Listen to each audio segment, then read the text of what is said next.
You unlock this door with the key of imagination. Beyond it is another dimension, a dimension of sound, a dimension of sight, a dimension of mind. You're moving into a land of both shadow and substance, of things and ideas. You've just crossed over into the Twilight Zone.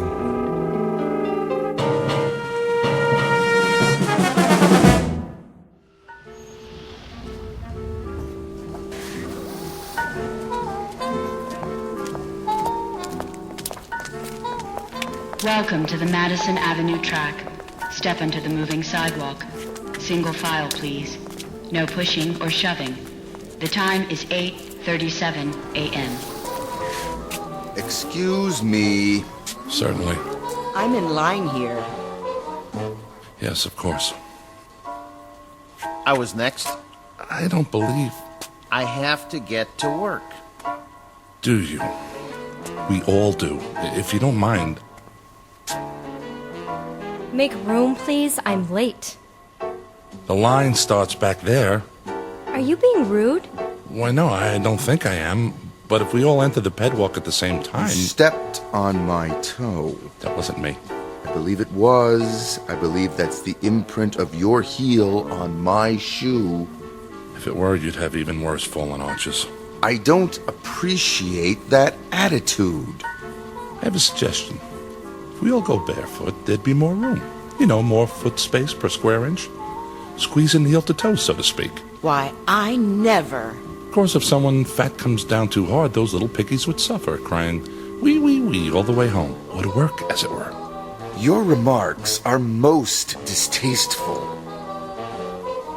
Not making a joke, is he? No, I assure you. He was.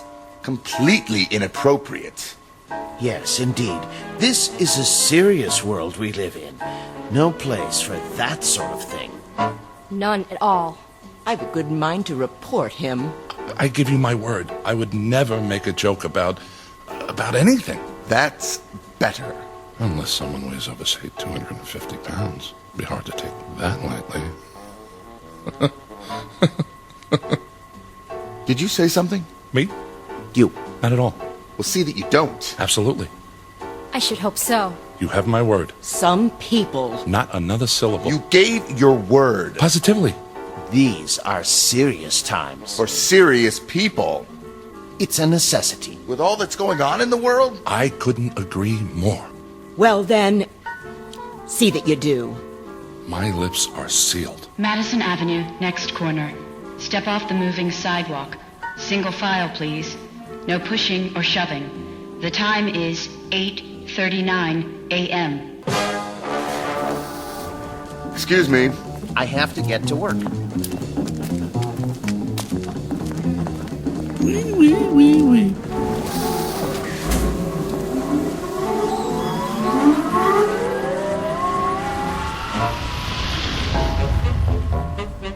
Welcome to the world of the future. The time, a mere 20 years from now, give or take a few. The place, New York City. The man with the chuckle is Mr. James Kincaid, employee of the Spears Research Laboratory in Manhattan. A typical 21st century American, on the outside anyway. On the inside, however, it's a different story. Mr. Kincaid doesn't fully appreciate that fact, at least not yet. He doesn't dream that one involuntary sound, one little chuckle, has already set him apart from his fellow workers. For this is a serious world for serious people. But by allowing a single utterance to pass his lips, he is about to be transported out of this world and into the Twilight Zone. And now, The Twilight Zone and our story, Gentlemen, Be Seated, starring Stan Freberg and Mike Starr, with Stacy Keach as your narrator.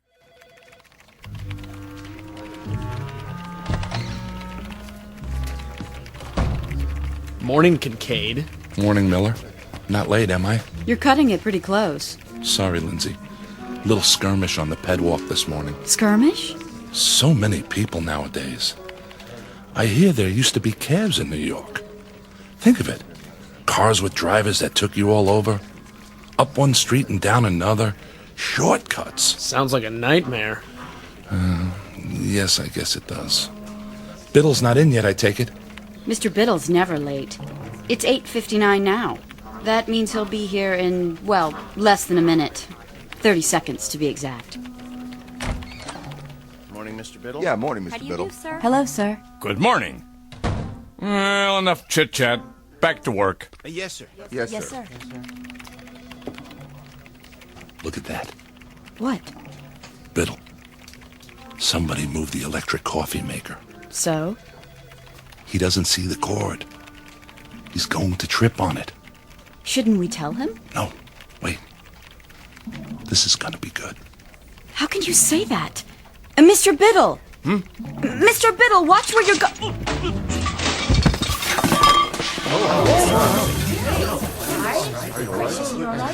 Oops.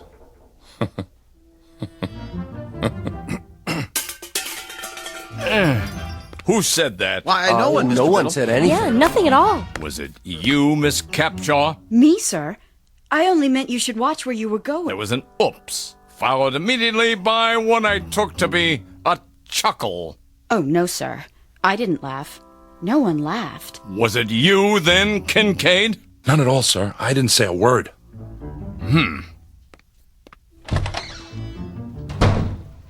Are you crazy? Pardon? Laughing at him like that. But I didn't. I don't know how to laugh. Nobody actually laughs anymore, do they? And a good thing, too. As if anyone had time for such things. Quite right. Well, better get started. I have a design to finish before... Oh, no. Something the matter? There's a red flag on my screen. I'm not surprised. It means Biddle wants to see me in his office. Well, here goes.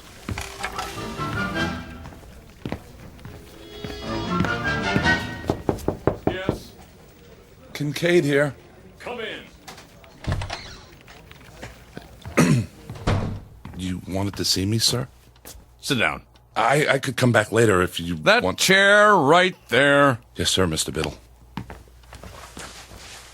I suppose you're wondering why I called you in. Not really. What? I mean, yes, I am. What was that? The door. I locked it so we won't be disturbed. Is that necessary, sir? Cigar? Beg pardon? A cigar. They're quite good. Oh, I don't smoke, sir. Pity. I have them made special. I thought there was no smoking in the building. Oh, it's all right. This office is airtight and soundproofed. Are you absolutely sure? Quite sure, but thank you anyway. Now then, as to that difference, how significant it is, I don't know, but you may recall that a few minutes ago, on my way to my office, I tripped. Do you recall that? Someone should have been more careful with the electrical cord. I should have. I hope you weren't. What was your reaction? Why, regret, sir. Indeed? Yes, sir. It's a serious world we live in, and that is why we must be serious. Don't you agree? Definitely. Definitely. A man never knows what might happen at any moment. Unquestionably. Even the simplest things. They might not be what they appear to be. I'm not sure I... Terrorists, my boy. Spies. That sort of thing. They're everywhere. What if there were an explosive charge, say, hidden in this very office? It could go off at any time. Surely not. Oh, there's no telling when it might happen. Any time at all. I sit here at my desk, puffing away. While we talk about serious things, and the seconds tick by. Until it goes off. It was right under my nose, in the cigar, you see? What do you say to that? Aha! I knew it. Excuse me, are you all right? Of course. Oh, a little worse for wear. By the way, is my face blackened? Eyebrows singed? A bit. Here, take my handkerchief. Nonsense. It was only an exploding cigar. Tell me something, my boy, and be honest. Do you find yourself chuckling often? Well, How did it feel? I'm afraid I don't understand. Did it feel strange? Yes? But not unpleasant, right? Not as such. We could describe it then as a strange but not unpleasant sensation? If you say so, sir. Good. Splendid. Oh, splendid. Will that be all, sir? I should get back to work. Yes. I'll unlock the door.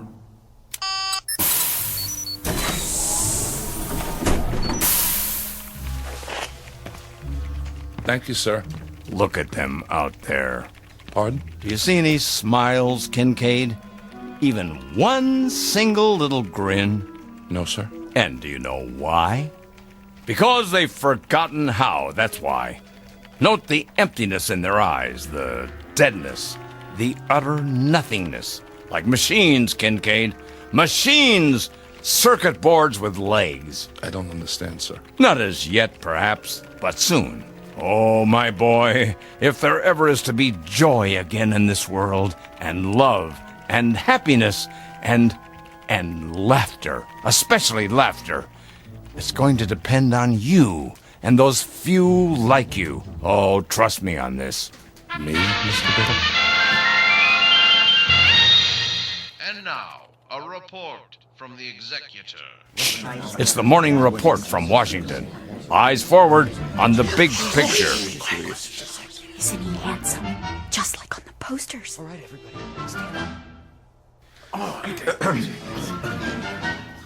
He's gonna speak. Citizens, I greet you. It pleases me to report that our gross national product is up 2.3% over a similar period last year. However, that is far from the goal we have set.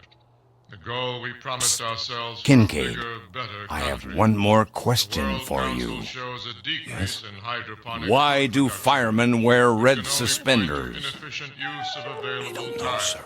You will, Cannot poor afford to boy. dawdle, You for will. dawdling creates Tonight. waste, and waste is the cardinal offense, as we know all too well.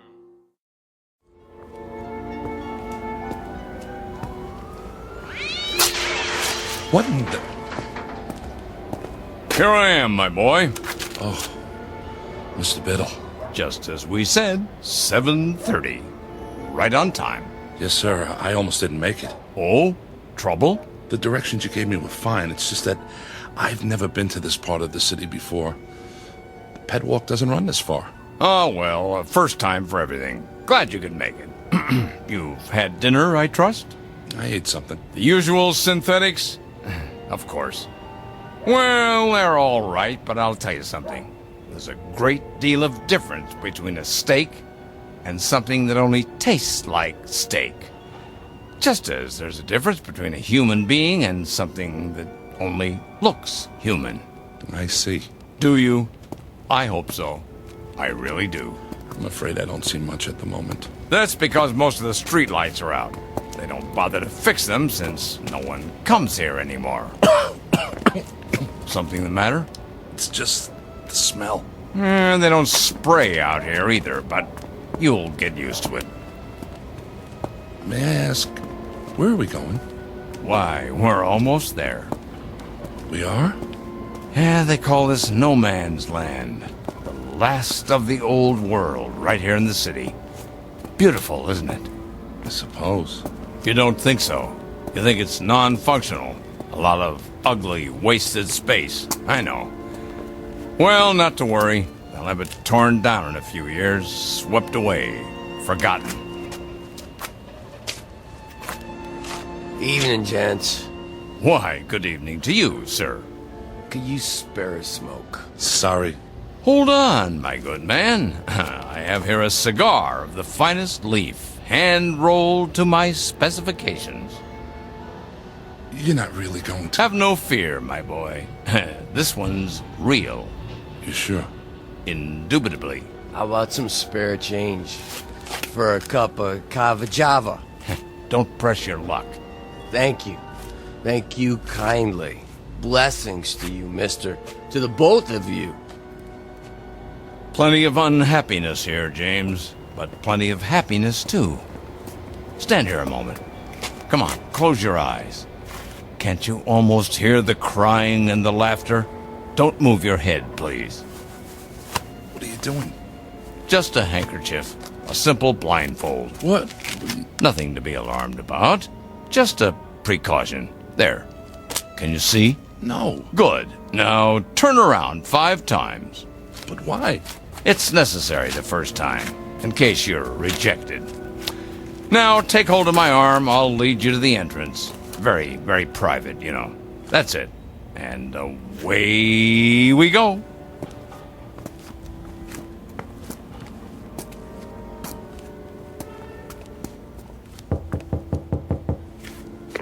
Why does the chicken cross the road?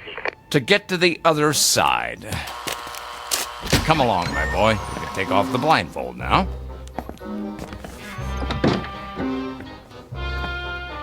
Mr. Biddle? What is this place?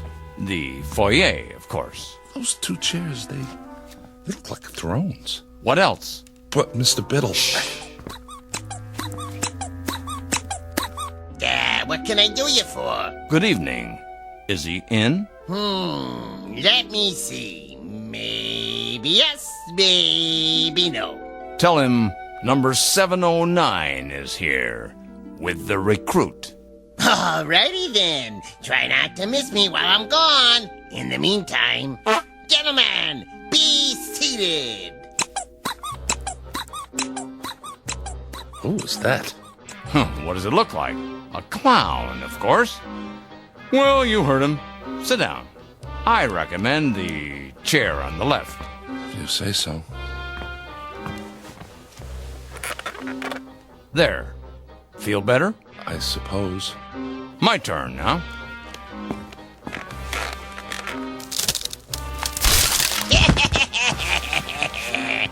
Mr. Biddle, are you all right? Perfectly. Here, take my hand.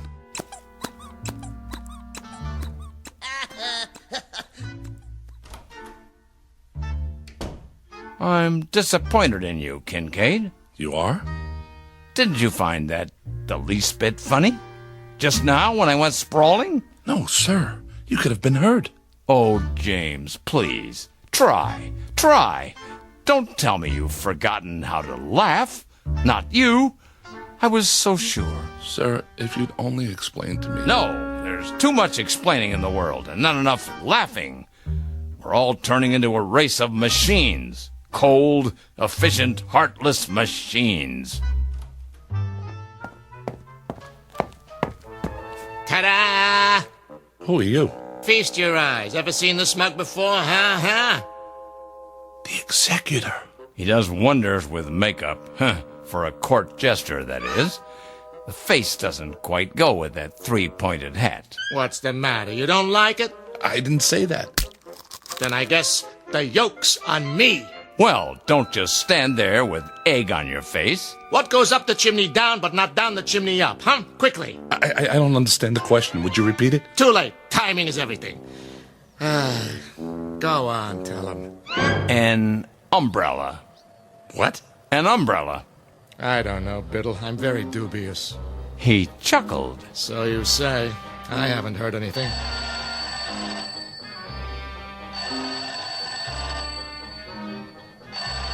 What's that?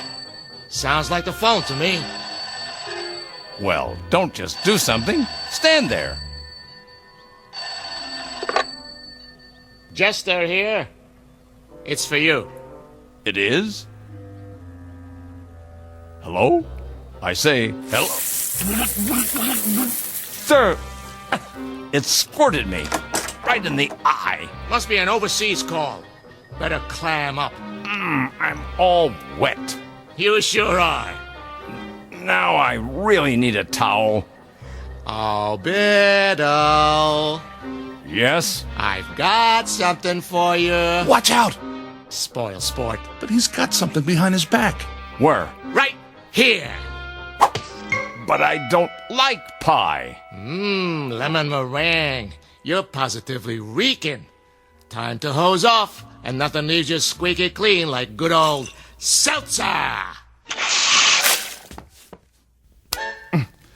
Who's got the soap? Forget soap. You need your rubber ducky. Or a lifeboat. Now, wait a minute. It's not possible. What's wrong, Kincaid? You'd better get a change of clothes, Mr. Biddle, or you'll catch your death. You see, hopeless. That's it. Wait. He's only a beginner. But we must be so careful, Biddle. Yes, but give him a chance. Very well. One last test. Glad to meet you, Mr. Kincaid. Put her there. I don't... Go on, shake. Ow! Oh, that didn't hurt. It's just a joy buzzer. You wind it up, and when someone shakes your hand... That's it. I've had it. I don't know what any of this is about, but I know one thing. I don't want any part of it. You people, you're out of your heads. You're all loony. You're psycho.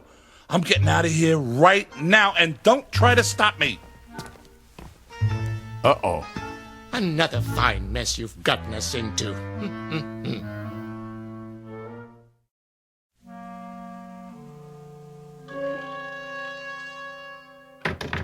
Let me out of here.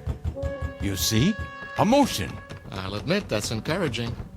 James, this way out.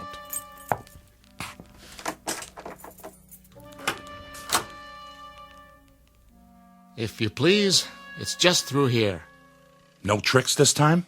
No tricks. Wait, this is a library. A small reading room for our members. Members? Mr. Biddle told you nothing? He asked me to meet him. I thought it was about work. What is this building? Used to be offices. Now it's abandoned, so we made it our headquarters. Headquarters of what? The SPOL. The Society for the Preservation of Laughter. Have a seat. Oh, no. Now, this one's a real chair, I promise. Well, just for a minute. Oops. Hey, that was not me. You sure, my boy? Sorry, I must have left an old whoopee cushion under the seat. Collector's item now, you know? Here, let me get it. Go on, make yourself comfortable while I explain. You see, James, we're a secret organization. A kind of underground, if you will. Running counter to established law in the Commonwealth. Most of what we do is either frowned upon as bad taste or legally forbidden. We are, in short, outlaws. I don't like the sound of that. An old tradition. Ever hear of something called speakeasies? They were secret clubs that sold liquor during Prohibition. Well, this is a laugh-easy. All these books, the posters on the walls, Laurel and Hardy, the Three Stooges. Who are they? All great clowns from the past. There's Perot, Punch and Judy, Bozo. We try to keep the tradition alive. What tradition? You see, Mr. Kincaid, the world has forgotten how to laugh. There are some of us who regret that fact. Unlike those in power, we feel that laughter is important enough to be preserved, at any cost. Am I getting through to him? What the jester is trying to say, well, the world used to be a pretty terrible place, you see, James. We had disease and war and depression and prejudice and a lot of unpleasant things. The people couldn't change it all, but they could do their best to endure it. How did they endure it? By laughing at it, ridiculing it. They laughed at everything then. But along came the psychologists and the censors, and suddenly nobody could tell a sexual joke or a racial joke or a sick joke or any kind of joke. They weren't politically correct. And that was the end of humor. We're trying to keep it alive. Take the trick cigar. You chuckled. I did not. Yes, you did, and I'll tell you why. Because a figure of authority became ridiculous. Understand? Oh, James, try. A laugh cannot be forced, Biddle. You should know that. I do, but... Let's get to the main test. It's just through here, the last door. Everything should be ready. No false laughs now. We can spot them a mile away. Understand?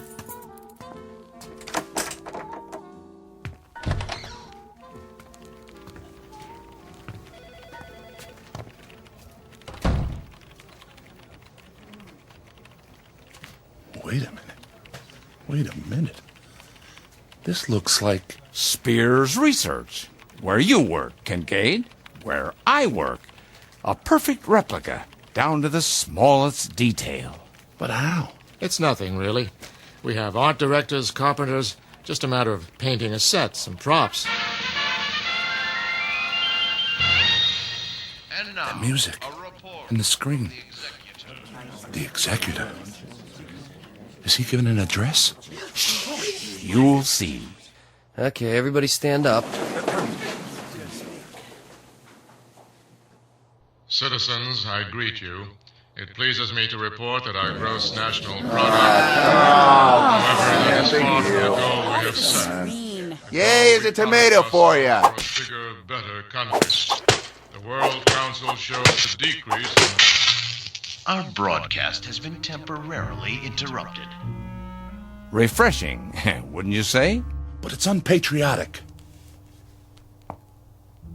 Perhaps you should talk to your fellow workers.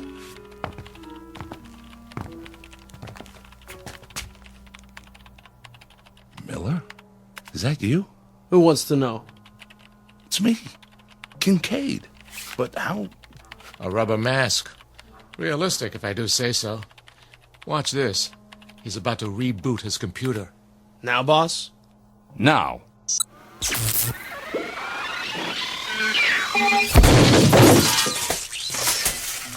Well, Kincaid? Well, what? His computer, man. It blew up in his face. What do you say to that? Computers are awfully expensive. The World Stock Exchange Terminal. It's just come online. But Wall Street's closed for the night. They're open in Tokyo. Watch.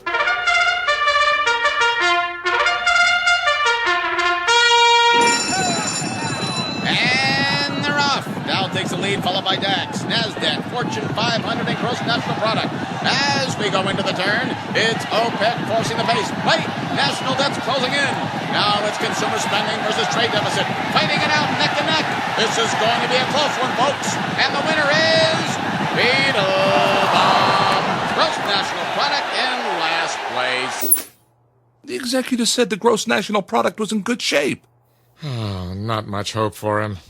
One more angle. Try this.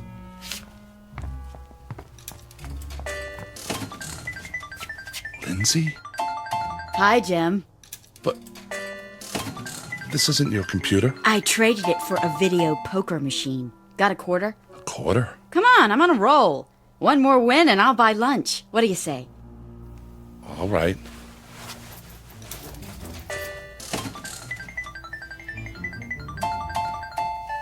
Jackpot. I hit it, Jim. Or rather, we did. How about lunch? In Paris. We can take the rocket shuttle and be back before Biddle knows we're gone, okay? I don't know. The French have been very un-American lately. James, get with the program, boy. I'm trying, sir. You certainly are. I need a drink. Come on, the bar's this way. I'm afraid I've done all I can. Okay, everybody. You can take your masks off now. Mark your scores, please. On a scale of 1 to 10, I give him a 3. Shh, 2.5. That's too much. I say a big fat 0. I agree with you. 0. That's it for me.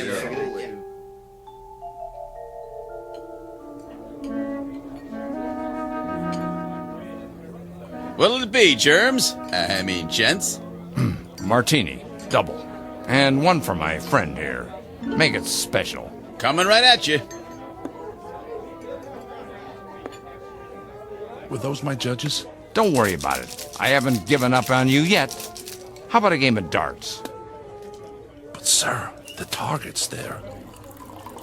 Pictures of the executor. So they are. How about a rotten egg? Eggs? Right there in the basket, gentlemen. Well, you can throw. I don't know, sir. Oh, come on. This is the man who destroyed fun. Who took away the good times. But you've hated me, haven't you, James? As a boss. No, you have. I know. And with good reason. I've been a stern, pompous ass. But I'm competent at my job. The company can trust me. I know my role. I'm not at work now. Oh! Good one. Bill, good one. Right in the old schnozola. Try one? Well, okay. Good boy. Got him right in the eye. Another? If you say so. Ha ha. He took it on the chin. Now try the neck. That's always funny. 2 martinis. Wait. Drinks first. This one's yours. Well, through the teeth and over the gums. Look out, stomach. Here it comes. My glass is leaking. Of course it is. That's what's called a dribble glass. See the little slits in the side? When you tip it to drink, voila! Doesn't that tickle your funny bone? It's a start. 2 more. No problem. Here's your drinks. Thank you, my good man. Cheers. I think I'm starting to like these. Keep 'em coming. My pleasure, sir.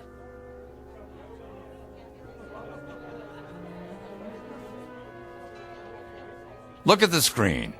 Know who that is? Who? Betty Boop. A flapper, they called her. Always doing the Charleston. Here, turn it up. Want to dance, Mr. Biddle? Do I?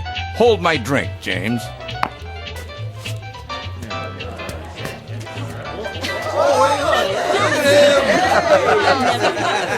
You ain't seen nothing yet.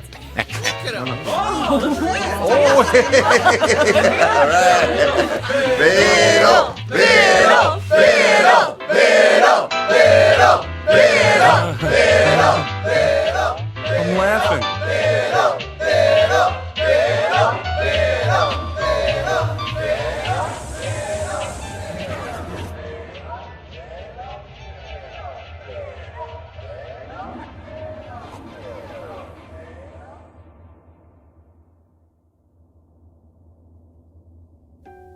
Mr. Kincaid. Did I pass? Huh? What did the judges say? If I could have a word with you outside? Tell me I'm laughing. I must be. See? I've never felt this way before.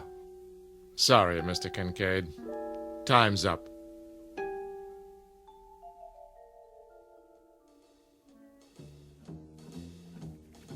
Morning, Jim. Morning, Lindsay. You're looking sexy as usual. What? Later, alligator. We're on for Paris, by the way. I don't know what you're... The rocket shuttle? Oh, that's right. It wasn't really you. Well, I'll explain. As soon as I talk to old man Biddle. Jim, have you been drinking? After a while, crocodile. Come in. Hi. You are 17 minutes late. I know. Those martinis, whatever they were, they really got to me. Martinis? I hadn't even tasted this stuff before last night. Sorry. I was pretty plastered. Who took me home? I don't know what you're talking about. About last night. SPOL. Hey, why does the fireman wear red suspenders? What? To keep his pants up! Are you sick, Kincaid? Oh, come on, Mr. Biddle. I know I was a disappointment to you, but it was also new. They're not going to hold it against me because I didn't laugh, are they? I didn't know how. But I do now. Listen.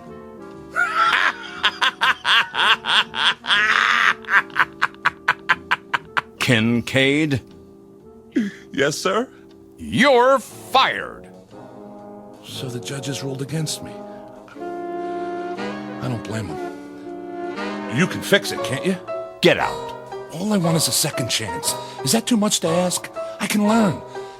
If I don't, what will happen? Humor will die, and comedy, and all the great... I don't know what you're babbling about, Kincaid, but I warn you, if you repeat any of it to the authorities, they'll put you away. Do you understand? One thing I cannot afford to do in my line of work is take chances. And you're not a good enough risk. Do I make myself clear? But, sir... Do I make myself clear?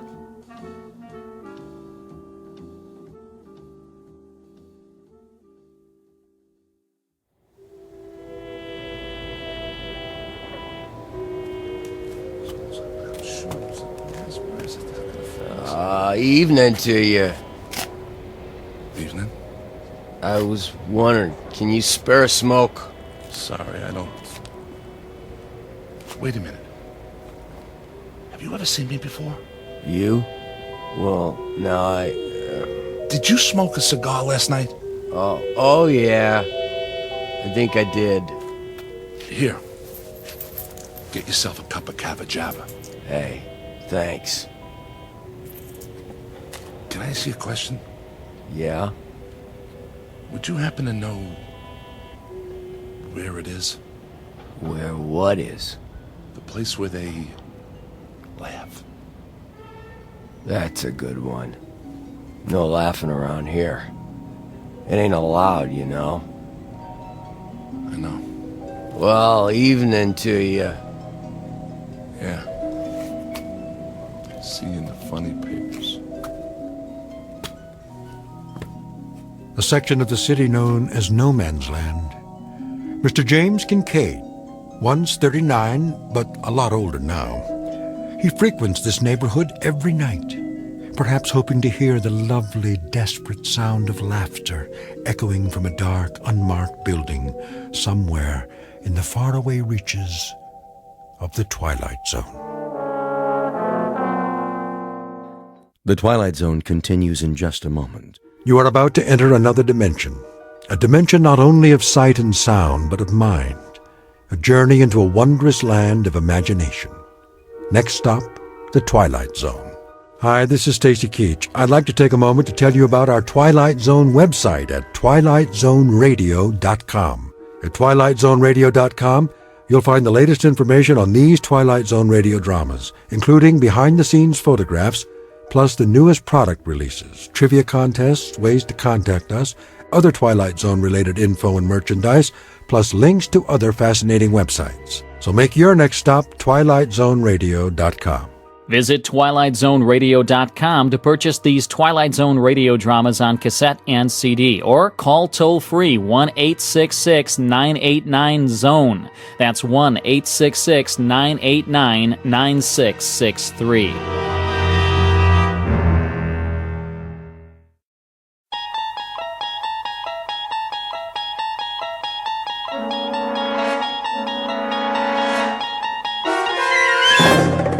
You're traveling through another dimension, a dimension not only of sight and sound, but of mind. A journey into a wondrous land whose boundaries are that of imagination. That's the signpost up ahead. Your next stop, the Twilight Zone.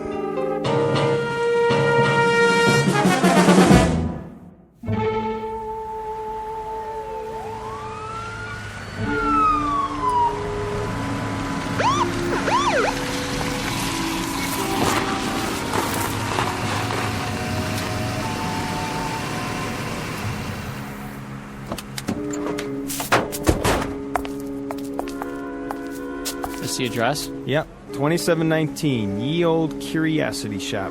This is it. Oh, officers, I'm so glad you're here. You the one who called, ma'am? That would be my husband. Jensen, the detectives are here.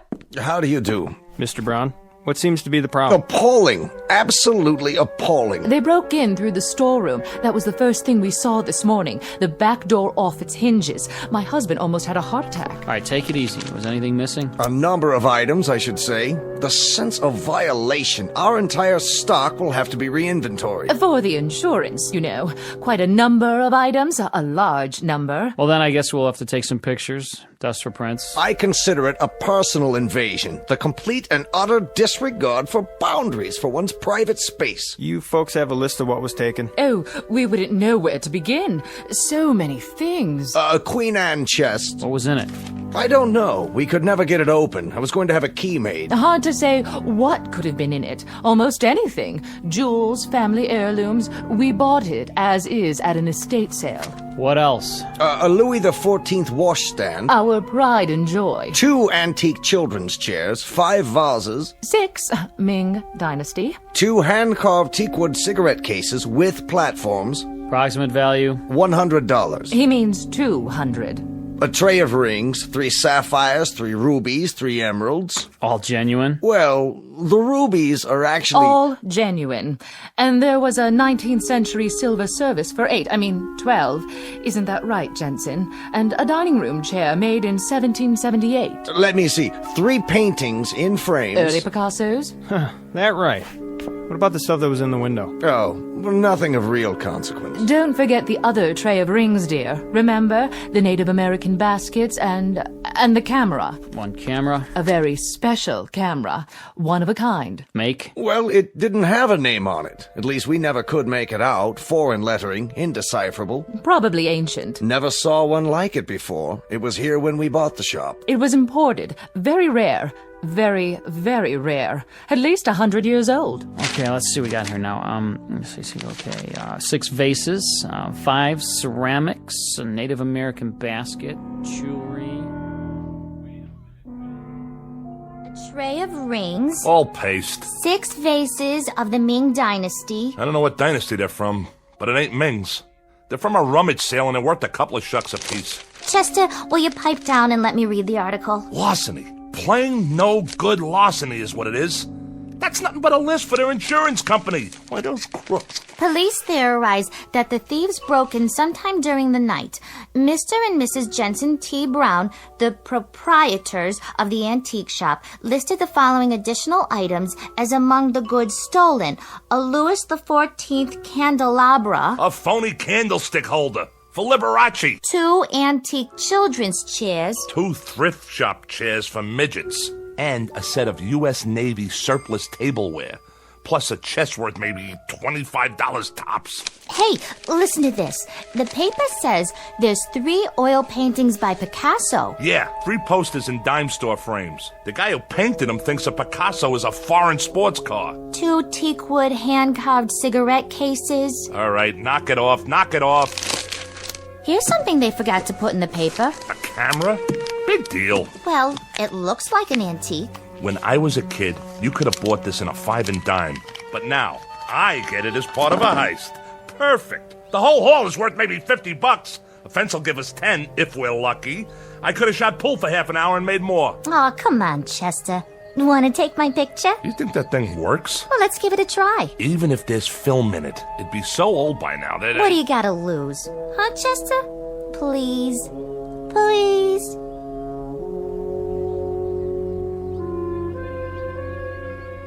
Scene of the crime, a hotel suite that in this instance serves as a den of thieves. The aftermath of a rather minor event to be noted on a police blotter, an insurance claim, perhaps a 3-inch box on page 12 of the evening paper.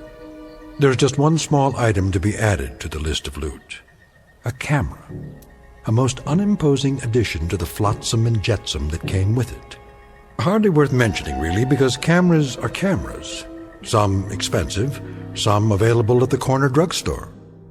But this camera, this one is unusual. Because in just a moment we'll watch as it injects itself into the destinies of 3 people.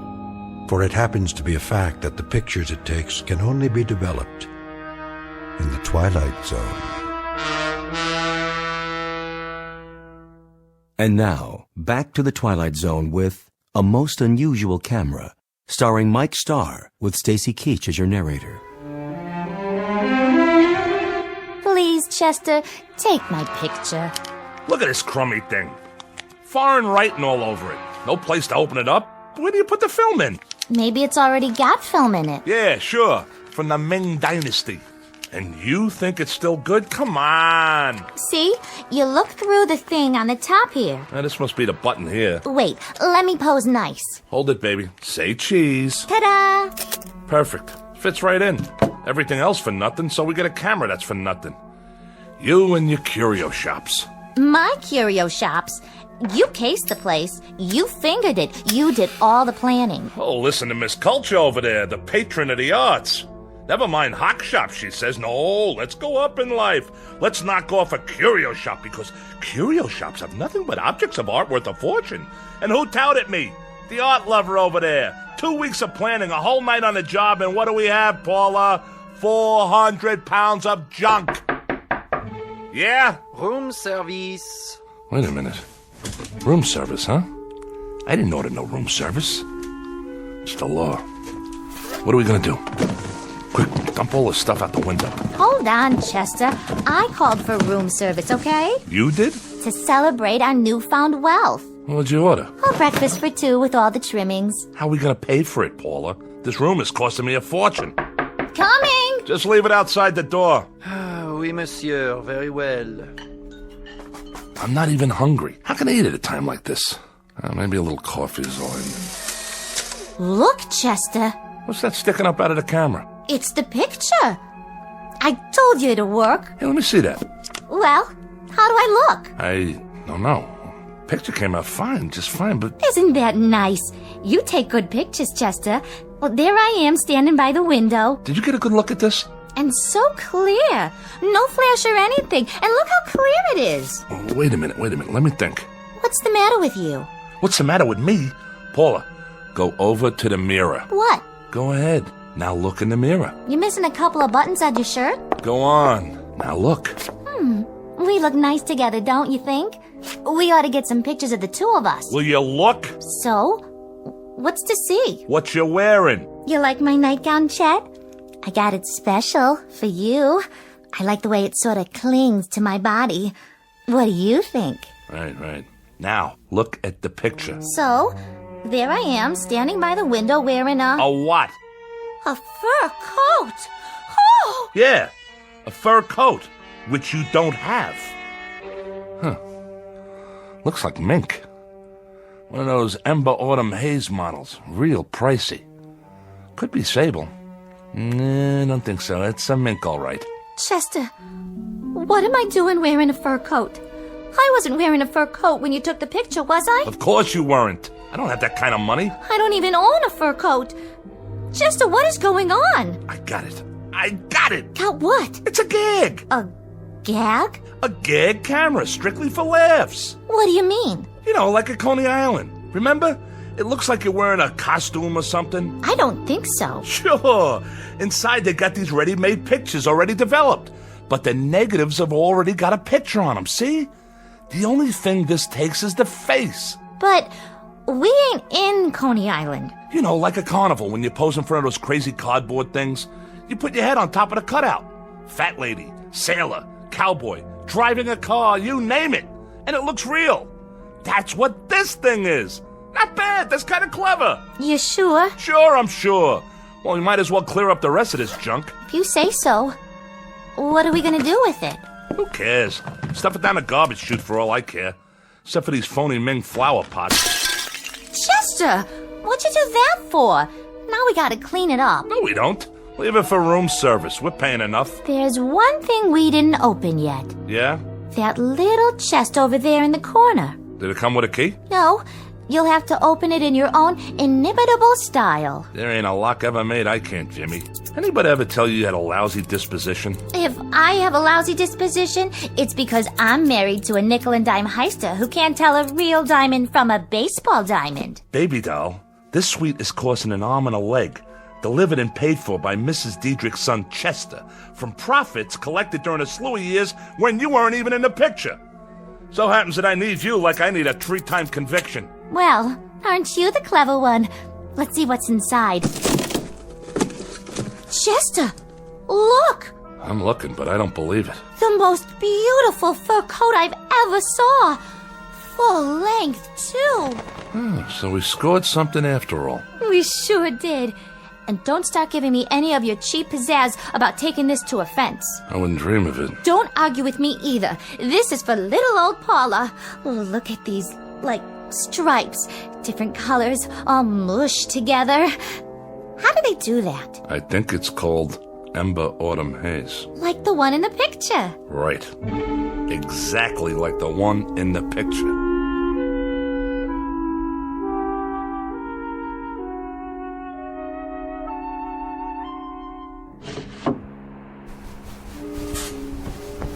Come back to bed. In a minute. It's the middle of the night. Sure is, and I can't sleep. What are you doing by the window? Getting some fresh air. Are you still worried about the camera? Shut up. Yeah, you are. You're playing with it, aren't you? What do you care? Leave the light off. It's hot in here. It's not hot. We got air conditioning. What's it to you? You can't just let it go by, can you? You want me to forget about it? Is that it? So it's a crazy camera. So it takes dopey pictures of things that aren't really there. That's not the point. Oh, yeah? What is the point? Sure, it takes dopey pictures. Pictures like things that haven't happened yet, but do happen. That's the point. So what do we do, Chet? One lousy picture and you get insomnia? It's a camera, that's all. Here, I'll show you. Did you just take a picture? There. See any lightning? What did you take a picture of? It doesn't matter. The wall, the door. All right, now drop it, why don't you? Let it alone. Forget about it. How can I forget about it? This thing comes from witches, maybe, or sorcerers. Look at the writing on it. It could be loaded with black magic or something. And what are you loaded with? Do you see anything? Where is the man with the horns who comes in with a bargain for your soul? He's supposed to show up any time now, right? But he's not here, is he? Listen to me. It's a screwy camera. Period. Let's see how this one came out. Well? Here. You tell me. It's my brother Woodward, standing by the door. That's who it is. It's that cheap, no-good brother of yours. But that's crazy. He's in jail. 7 years for breaking and entering, and that was only a year ago. So it's impossible. So was the fur coat, right, Paula? Oh, no. No, Chester. It's throwing us a curve. Maybe it's somebody who looks like Woodward. Chester, I'm scared. Feel my heart. I'm palpitating. A little palpitating never hurt nobody, and what's to be scared about? The thing has obviously gone tilt or something. Are you sure? Sure, I'm sure. Woodward's not here. Woodward can't possibly be here. Woodward won't be here. Woodward is serving time. He's 900 miles away in a cell block, and I don't care what that crazy camera shows us. Who's ever in that picture ain't Woodward. What's that? Shh! Somebody's trying to jimmy the door. Go see. Please, Chester. But be careful.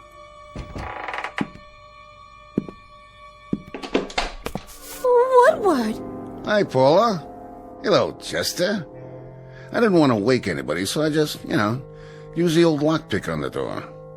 Hope you folks don't mind. Mind? Why would I mind? But you're in jail, aren't you? I broke out. Me and another guy. Hid in the laundry truck. Nice, huh? I thought maybe I could stay with you for a few days. If you really don't mind. You don't, do you? I was thinking, maybe if I was around, you two wouldn't fight so much. You still all the time fighting? Hey, what you got in your hand there? A picture. Yeah? Let me see. Well, will you look at that? Yep, there I am, standing right by the door. Wearing just what I'm wearing now, too. Same clothes. Ain't science wonderful? Do you know what you're saying? Sure I do. I think it's great to be able to get a picture of... Wait a minute. Wait a minute. Yeah? If I was outside the door... Uh-huh. And you was in here... That's right. But you already had this picture of me. Right. Standing right here. Inside the door. Yeah, and? Then... How come?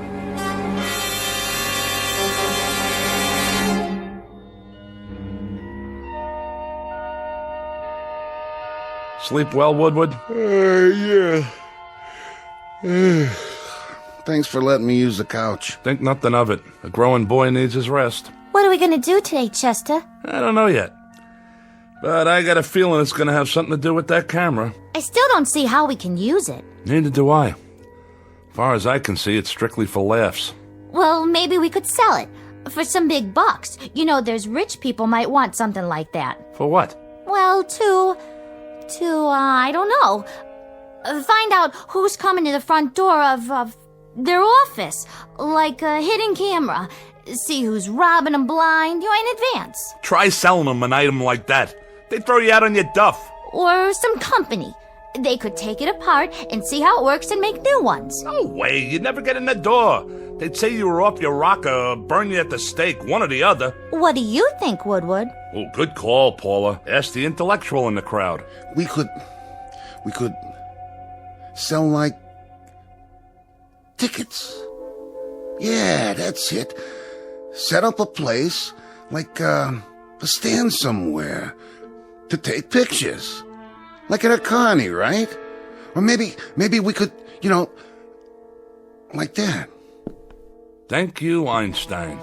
Now look, I'm gonna lay it on the line. What are we? What do you mean? I asked the question. What are we? What are we, Chet? You mean us? Well, we're people, I guess. Sure. But what kind of people? We're 3 minor league heisters, grifters, con artists. Am I right or am I wrong? Yeah, that's it. Well, now we finally got something here that maybe might do good for somebody else. Like who? Science. Science could use something like this. For what? For people, you lughead. We got something here for humanity. Who? Human beings. The world. I'm not so sure we shouldn't just give this to humanity and do something good for the first time in our rotten lives. You got a leak in your attic? What's humanity ever done for us? Sure, Paula, sure. That's what I mean. Just what you said. What'd I say? That's the way we are. Everything for us, not for anybody else. Yeah, we're family. Little, petty, selfish, mean. That's us. Well, I've risen above all that now. I say let's give this to the world. Here, world, a gift from Chester Diedrich. And his wife. And me too, Chet. Don't forget me. Yeah, and Woodward. So here's a gift for humanity. A gesture's all, maybe. Just a gesture. But it shows the heart of Chester Diedrich and his wife and his brother-in-law. How do we... Woodward, do me a favor. Breathe through your nose. Huh? Why don't you go watch TV? Isn't there something you want to watch to occupy that brain of yours? Oh, yeah. Sure. How do we know the things medical science could do with this? How do we know how valuable this'll be as a scientific discovery? They'll name a building after us. Throw big society balls and charity stuff for us. I can see it now. The Chester Diedrich Foundation for the eternally something or other. In the Los Tendros opener, Hotfoot has just won it. Jerry's Flash second, Easter Baby third. This was Hotfoot's second win in 3 days. He paid $24.90, $15.80, and $6.70. We now move into the second race. Shut that off. I'm making plans. Oh, sure, Chet. Anything you say. Oh, where was I? High society. I can wear my mink coat. Of course, I'll need a couple of new dresses and some matching shoes. Hold on. Well, maybe just one dress to start with. A real evening gown with... I got it. You sure do, Chester. I never would have thought of that. I got it. Got what? I got it. The TV set. Woodward, you're a genius. I am? This camera takes pictures of things that happen, but haven't happened yet. I guess. Read my lips. It took a picture of Paula with a fur coat. 5 minutes later, she had a fur coat. It took a picture of that door with nobody standing in front of it. And then you were standing in front of it. Follow me? No. All right, boys and girls. Now get this. We go to the racetrack, right? I'm starting to get it. We take a picture of the winner's board at the track before the race. I think I get it. The winner's board before the race. That's a great idea. But I don't get it. Hold on now. We take a picture of the winner's board, and then we look at it and... Oh! Chester! Woodward, are we getting through to you yet? We take a picture of the winner's board. It's empty, see? Because the race hasn't been run yet. But that camera, that little old bugger over there, it takes pictures of things that happen 5 minutes later. So the picture we get will have the winning numbers on the board. We know what horses come in and what they paid. Now I get it. Come on, everybody, get your coats. Woody, my boy, grab one of mine. And put on a tie so you can be in disguise. Oh, Chester, this is so exciting. That was the first race. We can get there in time for the last 4. How much dough has everybody got? I got a 20 and a 10. That's 30. I know it's 30. I got 2 10s and 3 20s. Come on. Okay, and the old insurance, my $100 bill. That makes 180 and 30. You got anything for the pot, Woodward? Yeah, I got 10. $220. Is that enough? There's bound to be at least one long shot. Why, we can parlay this into $1 million if we work on it long enough. We can't lose, Paula. We simply can't lose. Come on, everybody ready? Chester, what about humanity? Humanity? Like you said, baby, what did humanity ever do for us? Let's get going.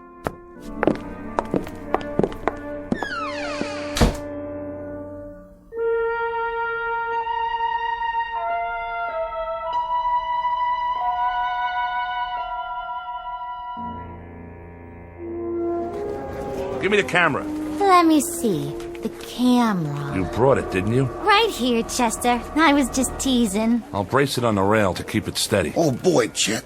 Oh, boy, you got us an idea here. My ribs aren't bothering your elbow, are they? No, not at all. Then let loose of me. Let me get the picture. Did you get the board? I got it. Are you sure? I'm sure. Now what do we do? Now we wait for the picture to come out. Don't we have to develop it first? Take it to a drugstore or something? Oh, for crying out loud. No, see, it comes out of this little slot on the top. Yeah? Neat. Sometimes it takes a little while. How long? The race is gonna start pretty soon. All things come to him who waits. Oh. Which horse do you like? I don't know which one I like yet. On account of I haven't looked at the picture yet, okay? Uh-huh. I like the number 5 horse, Tinky Beggar. It suits you. Peanuts, hot dogs, get your red hots here. Over here! Oh, no. Wait 5 little minutes and you can buy all the hot dogs you want. Right now, everything we have goes on the horse. Which one? Well... Look at it. 6, 3, and 11. And look what 6 pays. $47.60 to win. Hand me the racing form. Here you go. Number 6. Tidy 2, that's number 6. Okay, kids, we bet our money on Tidy 2. I don't like the looks of that horse. He's walking real slow. Will you get it through that thick skull of yours? We can't lose. Stay right here, and don't let anything happen to that camera.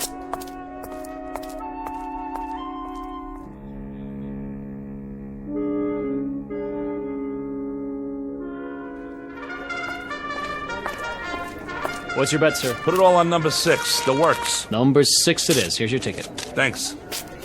Psst. Hey, Jack. Get out of my way. Not number 6. That's Tidy 2. The last jockey that horse had was Paul Revere. But I mean the original Paul Revere. Now, if you really want to make some dough, I got some information in my pocket here. The goods on the last 2 races, and all I need from you is cash. You and me could go partners and really make ourselves a bundle on this. I got a tip for you. Bet anything but number 6 so you don't lower my odds. See you later, Jack.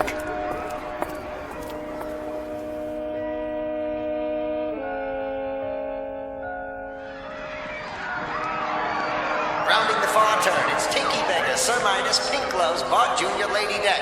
Coming in the stretch, Tidy 2 coming up very fast on the outside. Now in the stretch, Tinky Beggar, Sir Midas, and Tidy 2 is third. Tidy 2 moving up. Tinky Beggar and Tidy 2 neck and neck. It's Tidy 2. It's Tidy 2 all the way. We did it! Now, just you feast your eyes on the numbers. 6, 3, and 11. Just like the picture said. Are we rich yet? We're getting there, Junior. We're getting there. Now let me set up the camera before the next race. Paula, you 2 go cash in. Here's the ticket. And don't drop it. Okay, Chester. I sure hope you got enough film for that camera of yours. Why, you know, Woodward? That's a very intelligent comment. Film. I wonder where you go to get film for a camera like this. Oh, but I wouldn't worry about it. Chester will figure it out, I'm sure.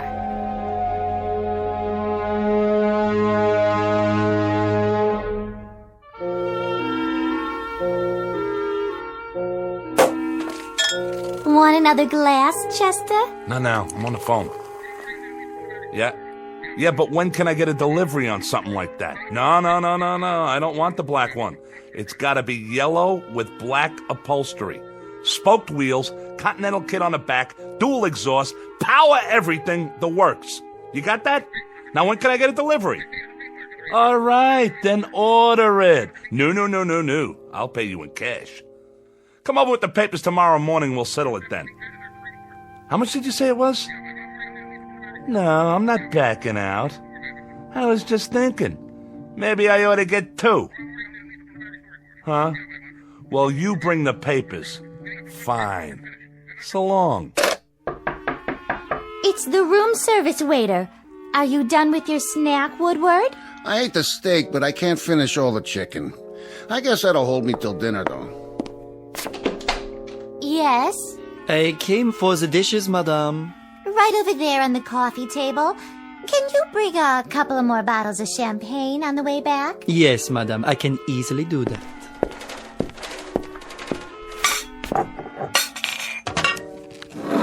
Hey, get your hands off the camera. Let him look at it. Bet you've never seen anything like that, Pierre. Mais no. Most unusual, sir. Isn't it, though? You don't know how unusual. But what do you do after your 10 pictures? Is there any other way to get more film? Well, we've only had it for a little while and What did you say? Yeah, what did you say about 10 pictures? The inscription on the outside, it says, "These are le propriétaire." That means 10 to an owner. I presume that means you may only take 10. It's so odd. The lettering is definitely French, but I've never seen a French camera like that. As a matter of fact... Thanks. Bye. All right. How many pictures have we taken? There was one of Paula. Then one of Woodward. 6. We bet 6 races. That means we've taken... 8. We've taken 8 pictures. Chester, there's only 2 left. 10. But how do we know what that means? Some frog waiter tells us it means 10, so right away we think we only got 2 pictures left? How does he know what it means? I bet you we could take as many pictures as we want. But we don't know. Chester, we can't take any chances. No, we can't. You know what we should do? We should sell it. Who rattled your cage? This don't even belong to you. You're strictly for charity, buddy. Now what we should do with it is go back to the track and bet 2 more races with it. Are you both crazy? What you do with it is hang on to it. Save it for a rainy day. Careful. You stop it. You're going to break the camera. It took a picture. You dropped it and wasted a picture. I didn't drop it. You did. Oh, palpitations. You and your palpitations. Phony palpitations and a stupid brother. Hey, look. I don't have to take that kind of guff off of you. All right. Have a drink. Give me the camera. What's in the picture? It's me. It was pointing at me when it went off. And it looks like I'm... She's screaming. Let me see that. Get your hands off. Why is she screaming in the picture, Woodward? I'll tell you why she's screaming. She's screaming because somebody's trying to do something to her loving husband.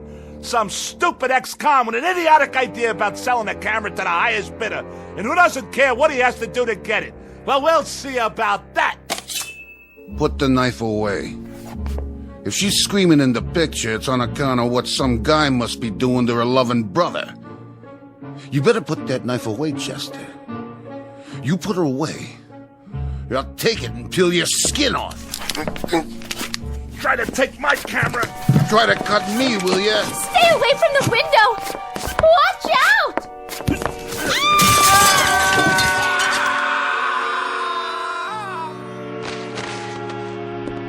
Oh, Chester! Chester, my poor darling husband! And Woodward! Woodward, my brother, my flesh, my very own flesh. I'll die. I will simply die. There's nothing left for me now. Except this suitcase full of money. How thoughtful of you, Chester. Well, don't worry about me. I'll muddle through somehow. We have to learn to live with tragedy. Poor Chester and poor Woodward. My heart is simply too full to say any more. May you both rest in peace. Now, where is that camera? Here. One picture left, huh? One more picture to remember you boys. For posterity. Pardonnez-moi. Oh, how did you get in here? I have, how you say, the key. There is something in the way of laundry that I should take, no? You got the wrong room, Jack. There's no laundry up here. I'm checking out. There is the matter of dirty laundry. And your two friends, they have checked out already? Ah, yes, I see them. Such a pity. Lying down there in the courtyard. So young. One moment full of life, vim, vigor, and the next moment, poof. What do you think you're doing with that suitcase? Doing? But, madame, I told you, I'm here for the laundry. I'm, how do you say, cleaning you out. You're cleaning me out? And while you're doing that, Jack, what do you think I'll be doing? Well, I'll cue you, buddy. I'm gonna be calling the cops. Cops? You mean the gendarmes? You will forgive me, but if you call the police, Madame will get herself into, how do you say, one fantastic bind. Dear lady, I know all about you. I did some checking. You, your husband, your brother, you're wanted. So the money is up for grabs. Why, you little rat. And as for the police, I advise you to get out while you can. When they see what's in the courtyard down below, they shall be up here sans invitation. Translation, uninvited, if you catch my meaning. So you walk out of here with the loot, and I get nothing but a big fat goose egg? At your service. Now, as to the laundry, it may be back on Thursday, or maybe Friday, or maybe never. And the camera. But I am not a hog. I leave the picture with you. Sacre no, this is a picture of the courtyard below. Sure it is. I just took it. And if you don't mind, I think I'll just keep it. As a souvenir.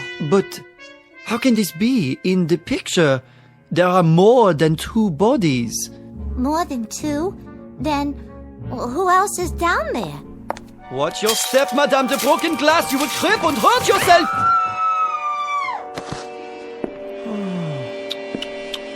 Yes, there are more than 2 bodies, just as the picture shows.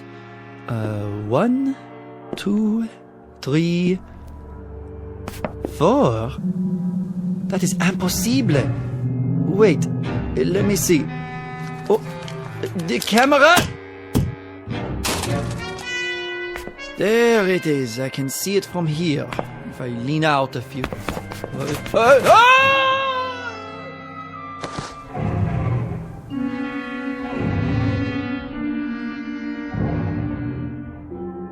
Object known as a camera. Vintage uncertain. Origin unknown. But for the greedy, the avaricious, the fleet of foot, who can run a 4-minute mile so long as they're chasing a fast buck, it appears to be an ally. But appearances are deceiving. It isn't at all what it seems. It's really nothing more than a beckoning come-on for a quick walk around the block in the Twilight Zone.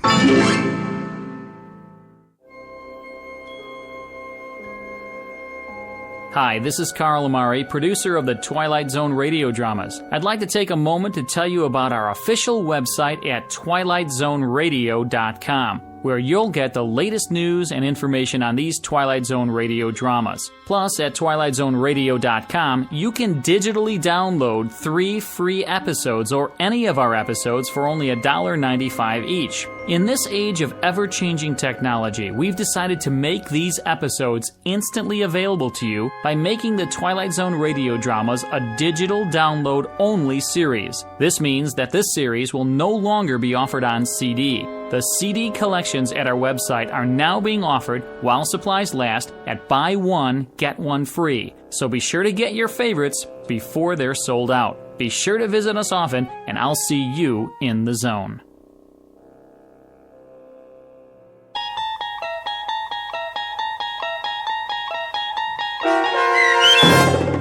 A Most Unusual Camera, starring Mike Starr with Stacy Keach as your narrator, was adapted for radio by Dennis Etchison and based on a script by Rod Serling. Heard in the cast were Alyssa Fraden, Rich Komanek, Brooke Reed, Christian Stolte, Turk Muller, Roger Wolski, Carl Amari, and Doug James. To learn more about the Twilight Zone radio dramas and to obtain audio cassettes and CDs of these programs, visit our website at twilightzoneradio.com. This copyrighted radio series is produced and directed by Carl Amari and Roger Wolski for Falcon Picture Group. Doug James speaking.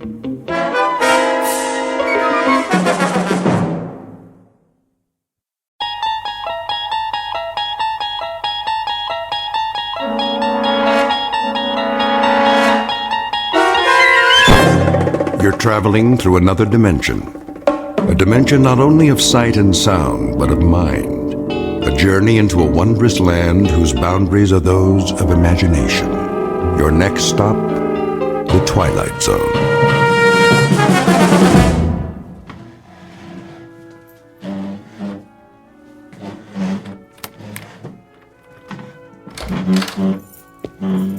Marvin? Yes, sir. What do you think you're doing? Moving the table, sir. Why, whatever for? The party, Mr. Fitzgerald. Party? What party? Mrs. Fitzgerald, sir, for her birthday. Oh, good Lord, is that tonight? I understand that it is. You instructed me to see to the arrangement, sir. Oh, so I did. I suppose you'll transform this apartment into a veritable wonderland. Paper streamers and the like. No, sir. Just a buffet for the guests, as soon as the delivery boy arrives downstairs. The guests? Those on the list, sir. Small gathering of your closest friends. Then it'll be a very small gathering indeed. Sit down, Marvin, before you fall down. Very well, sir. On second thought, fix me a drink. As you wish. Now, I suppose I must go out and purchase a gift for the poor girl. Unless you've taken care of that for me. You left no instructions in that regard. Well, you might have simply asked her what she desires for the momentous occasion. But I couldn't. Then she'd know. Oh, all right. Let me see. What does she need? Books? No, too many of those. All they do is gather dust. A trinket? A bauble? Diamonds are quite dear these days. If I might offer a suggestion. Oh, why not? Well, Mrs. Fitzgerald has expressed an interest in music. Oh, she has she? What does she know about music? I will not have popular ditties polluting my environment. Not recording, sir. I believe she'd like to play. What? A glockenspiel? A kettle drum? You'd have to ask Mrs. Fitzgerald, but she did say it has powers to soothe the savage beast. That's breast, man, the savage breast. Do you see any beasts around here? If you don't mind, sir, I'll repair to my quarters for a while until the provisions arrive. Did you put soda in this drink? Oh, I've told you, Marvin, no soda. Make me another one at once, and this time do it properly. Yes, sir.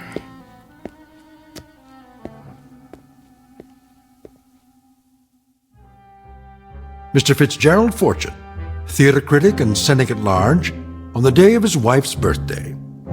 If he knew what's in store for him, however, he would make it a point not to attend.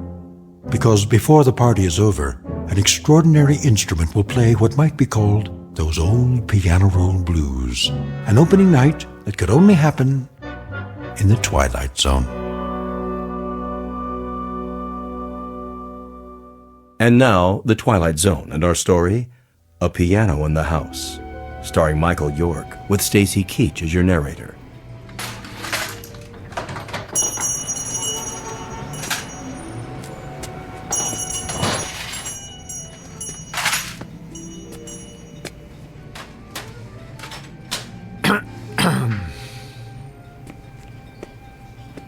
Yeah?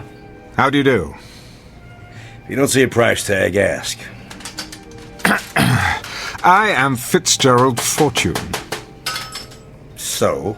The drama critic. Uh-huh. Isn't rudeness a handicap in your line of work? What's it to you?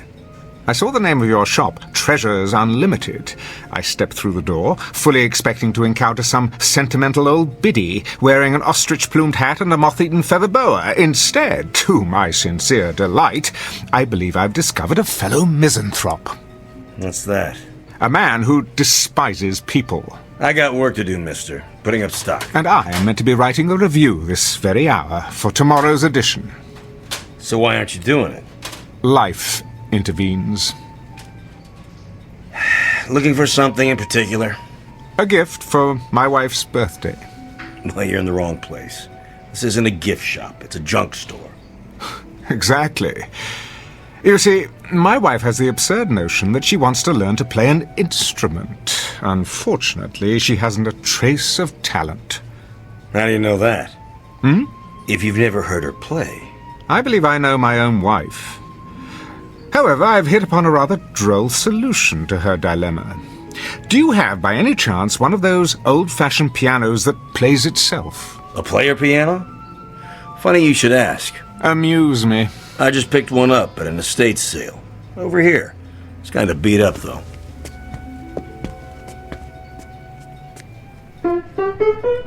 Splendid.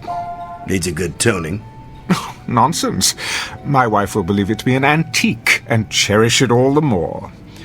Would you play something, please? I can't play. Takes these paper rolls. Came with a whole bunch of them. Right in the piano bench. Rachmaninoff's Prelude in C-sharp minor. Stephen Foster. U.B. Blake. Even The Prisoner's Song. Quite an eclectic assortment. You're taking a lot of my time, mister. You are taking an equal amount of mine. Let's try this roll, shall we? Number QRS 8856. I'm in the mood for love. Okay.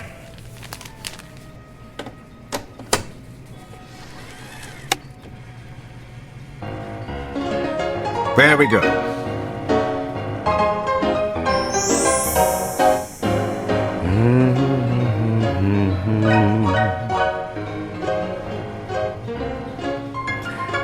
What birthday does this make for the little woman? Your wife. Oh, her 26th. So young. You must be a man of great personal magnetism to have attracted one of that age. I am. How utterly romantic. Youth, wisdom, hand in hand. Oh, how I'd like to see you both together. And for her birthday, you're giving her the gift of music. How touching. What is the price of the piano? You are taking your young bride out somewhere tonight. A quiet nook, where you can be lost together in the midst of this great city, looking into each other's eyes. How much? Where's the tag? And worth every penny. A bit of restoration to take care of the finish. The mechanism still works, so since it's a birthday present, let's say, take 20% off that. No, make it 40. Forget the sales tax. Done. I shall require delivery before 6 o'clock this evening. The address is on my check. Certainly. I wouldn't want a lady to be disappointed on her birthday. How remarkable. And what's that? Are you aware of how susceptible you are? I am? To the power of music. Isn't everyone? To some degree, I suppose.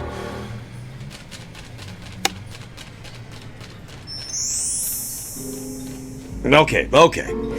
You got a sale. Now, you gonna stand around all day taking my time? No, I was just leaving. Well, nobody's stopping you. There's the door. Tell me, are you sentimental about anything else besides birthdays? Birthdays? They're a lousy waste of time and money. It was the piano, wasn't it? Extraordinary. Good day to you.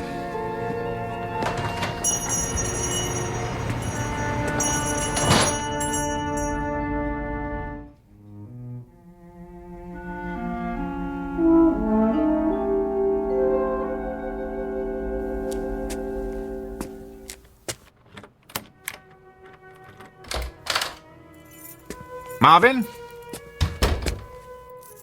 Marvin? Good evening, sir. Take my hat and coat, please. Very good. Oh, the piano arrived, I see. About an hour ago, I took the liberty of dusting it, sir. Marvin? Yes, Mr. Fortune.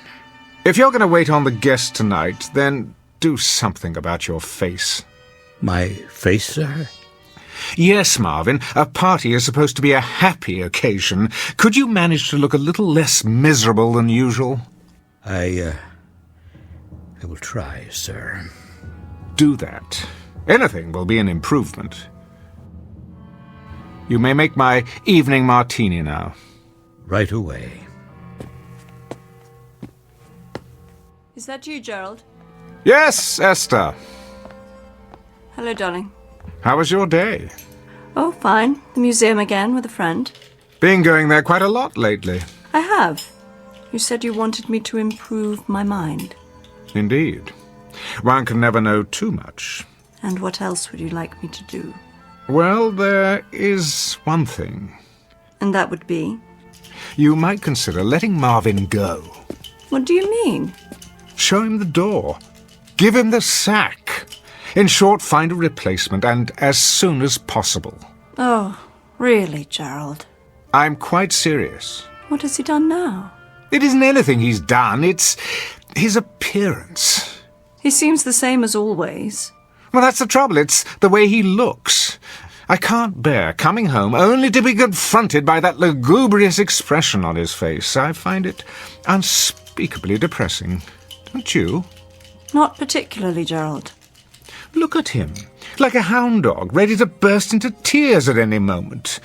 Surely we can find a servant who's more cheerful to have around. Keep your voice down. Why? There's no need to hurt his feelings. The man has no feelings. He's a clod. Gerald. You haven't commented on the piano. I was about to. You don't care for it? I love it. I really do. Have you tried it yet? I didn't know how, so I decided I'd wait until you got home. I knew you wanted to play. That's why I got it for you.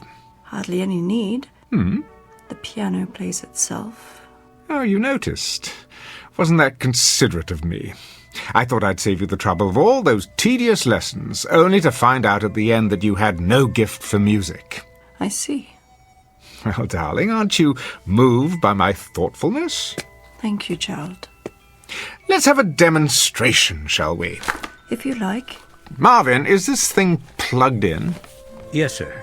Good. You see, these paper rolls are punched with holes. All you do is select one, insert it, and throw the switch. The paper passes over the slots, and the keys move up and down as if someone were playing them. What fun. Quite the rage in the old days. Your drink, sir. In a moment. Now then, for example, here's one called Smiles. You open the panel, press it into place like this, start it on the take-up reel.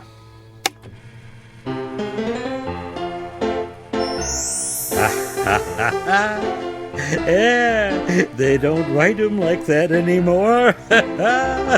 What on earth is the matter with you? Oh, nothing, sir. Nothing at all. Marvin, are you all right? I'm very well, thank you, madam. Oh, but you're smiling. Am I? You most certainly are. That's probably because I'm happy. Have you been drinking my martini? No, sir. Well, then what do you have to be happy about? Everything, sir. I make good money, got a nice place to live, my health, money in the bank. I like my job. Well, you can't. I treat you atrociously. Oh, you don't bother me, Mr. Fortune. You tickle me. What? Oh, yes. Sometimes it's all I can do to keep from laughing out loud when you have one of your tantrums. I get a kick out of it when you go around, flicking the table to be sure I've dusted, or checking the silver to see if it's polished. You are funny, Mr. Fortune. Am I? Yes, quite. Downright hilarious, if the truth be told. Why, Marvin, I've never heard you speak like this. Nor have I. Well, there's plenty more where that came from. I've got 1 million of them, sir. 1 million of them. Well, out with it, man. You're quite the comedian today.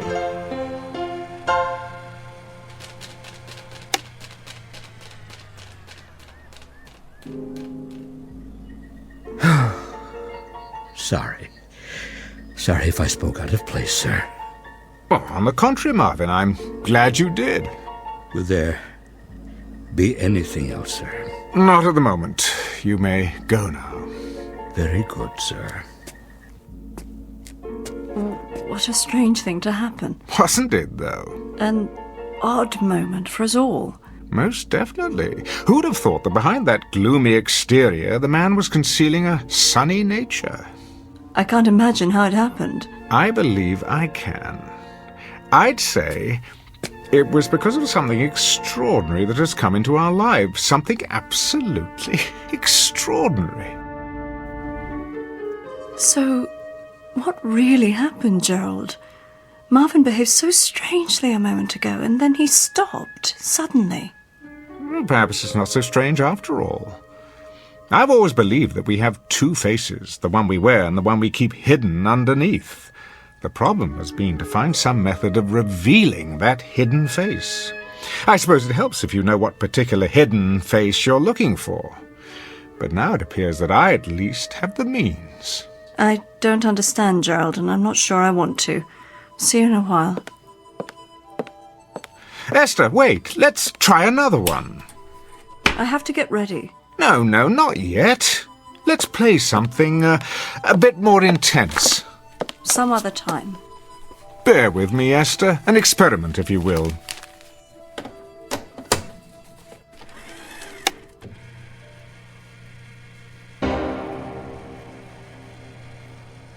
Well, what do you think of this one? I don't know what you want me to say. Go on. Don't hold back. What you're really feeling. I can't. You can. But... Let's hear it, darling. Now's your chance. You... Spit it out. You... beast. That's the girl.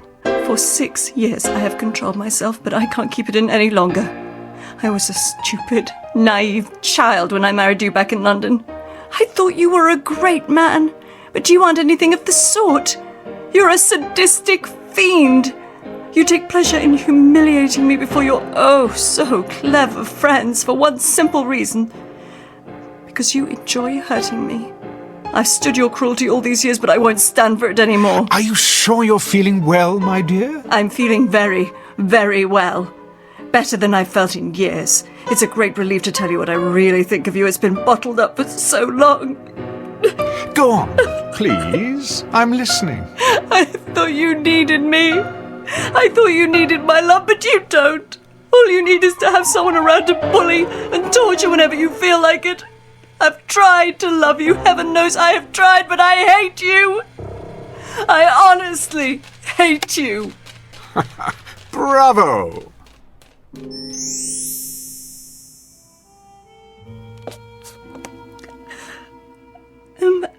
I'm terribly sorry.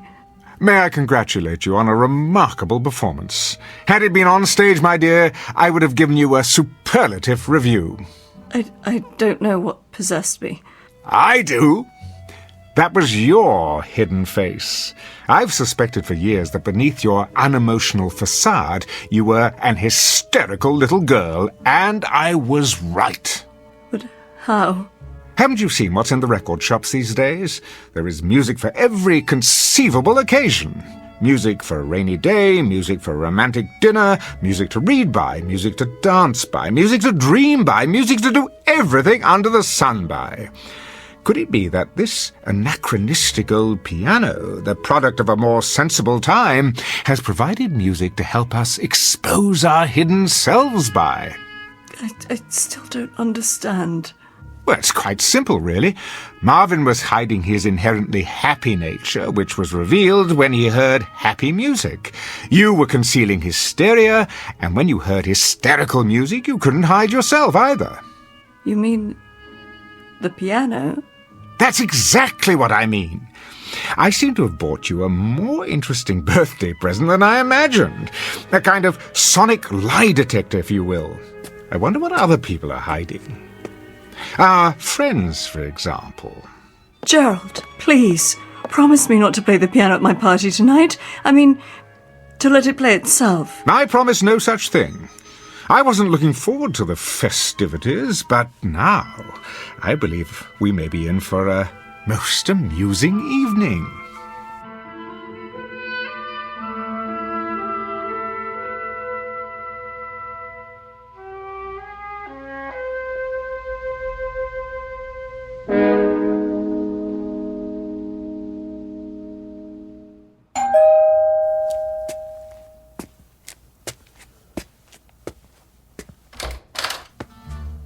Good evening, Marvin. Good evening, sir. Won't you come in? Greg, how nice to see you. Marvin, take Mr. Walker's coat. Yes, sir. I'm truly pleased that you could join us. You're unusually cordial tonight. That isn't a smile you're wearing, is it? I brought it out of storage in honor of Esther's birthday. I trust you've done the same. Not I. Smiling isn't among my plans for the evening. Drink? But of course. Oh, I'll make it for you. Marvin takes forever. I'm delighted to hear that you share my distaste for birthdays. Birthdays, anniversaries, and certain holidays I overlook whenever possible. They imply some degree of human involvement, the sort of thing I'd rather avoid. Is that true? I've been given to understand that you're something of a ladies' man, quite thickly involved, in fact. You've been misinformed. Have I? I'm much too selfish to fall in love. And you're miserable. Admit it. Not in the least. I value the peace and quiet of my bachelor's existence. It lets me write my plays without interference from anyone. How is the new play, by the way? Brilliant. Unfortunately, you'll never have the opportunity of panning it, as you have my other plays. No? Why not? It won't likely be performed anytime soon. I thought you said it was brilliant. Oh, it is. But I'm locking it away with orders that it not be produced until after my death.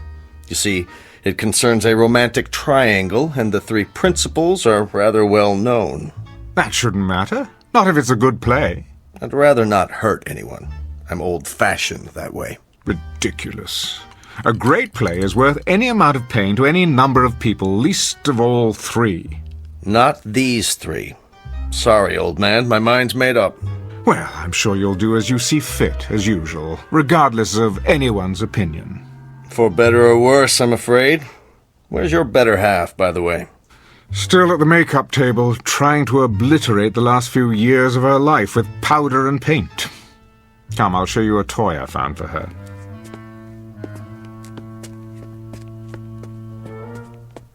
Well, well. I haven't seen one of these old jobs in years. Neither had I. Does it play? Remarkably well. Let me demonstrate. It's just this little switch here.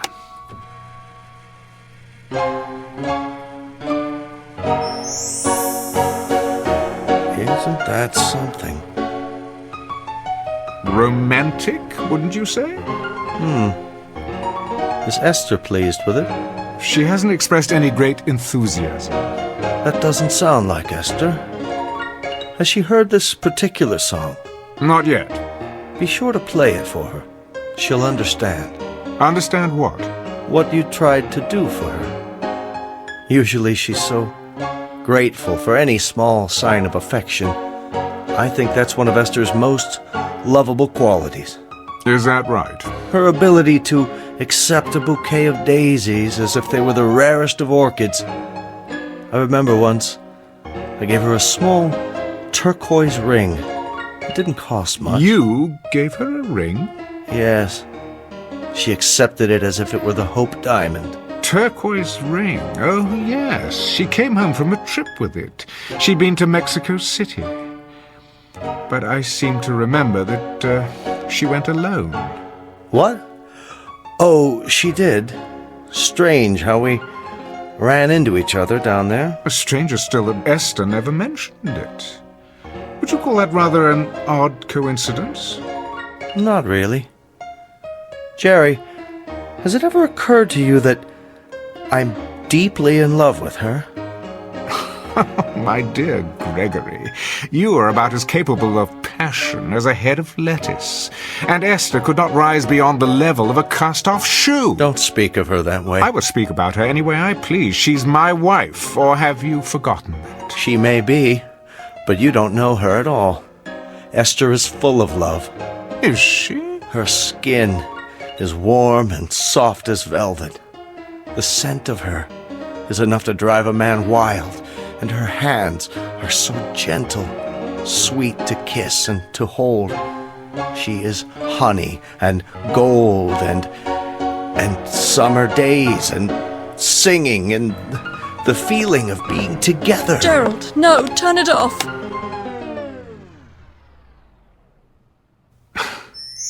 I'm sorry you did that, Esther. I don't know when I've been so entertained. And you, Greg, why would you say such things? Sorry, Esther, I don't know what came over me. It's just as well. I never enjoyed deceiving you, Gerald. My dear, you are incapable of deceiving me. I've known for years your capacity for doing any number of sordid little things. The only revelation tonight has been the specific details of an unsavory affair. I'd better leave. Oh, don't be a schoolboy. We're in for a grand time this evening. Ah, our other guests are arriving. Before I welcome them, Esther, may I wish you a happy birthday? I hope that your next 40 years will be equally rewarding. What are you up to? Why, nothing, dear. Simply being the perfect host. I'll get it, sir. Don't bother, Marvin. I prefer to do the honors myself. Jerry, please don't play the piano again tonight. It's not something to fool around with. I'm not fooling around with it, Esther. I'm using it with deadly accuracy. Hi there, Jerry. What happened to Marvin? Here, Miss Moore. Good evening. Marge, dear, do come in. Marvin will take your wrap. Well, don't just stand there, Gerald, devouring me with your eyes. I know what's on your mind. Oh, kiss me, you fool. Like this? Oh, that's better. Marge, I'm quite vexed with you. You are? You promised the next time we saw you, you'd be svelte as an antelope. And what am I now? Oh, don't answer that. I've been on more diets than a jockey has horses. Somehow they always throw me before we reach the finish line. Esther! Happy birthday! Hello, Marge. I have a present for you. Margie. And you? I'm not even speaking to you, handsome. You haven't called me in months. Somebody else been taking my place? As a matter of fact, yes. We've just had a most illuminating discussion about Greg's new romance. Gerald, don't tell me who she is. I may go after her with my claws. Worse yet, you could sit on her and mash her to death. Same old Jerry. Now, who's going to make me a drink? Marvin will take care of you. I believe another stagecoach has arrived. Jerry, are we early? Oh, not at all. You're just in time. Darling, you look positively radiant. How do you do, Mr. Fortune? Pleased, I'm sure. And you are... This is Roberto, my escort. Ah, I would never have guessed. And how is everyone at the Last Chance Ranch these days? Oh, Jerry, behave. Come in, come in. You might want to fasten your seatbelts, though. Something tells me this may be an evening to remember. Ooh, how exciting! What do you have in mind? Charades or strip poker? Something even more revealing than that. How about a game of ultimate truth or dare?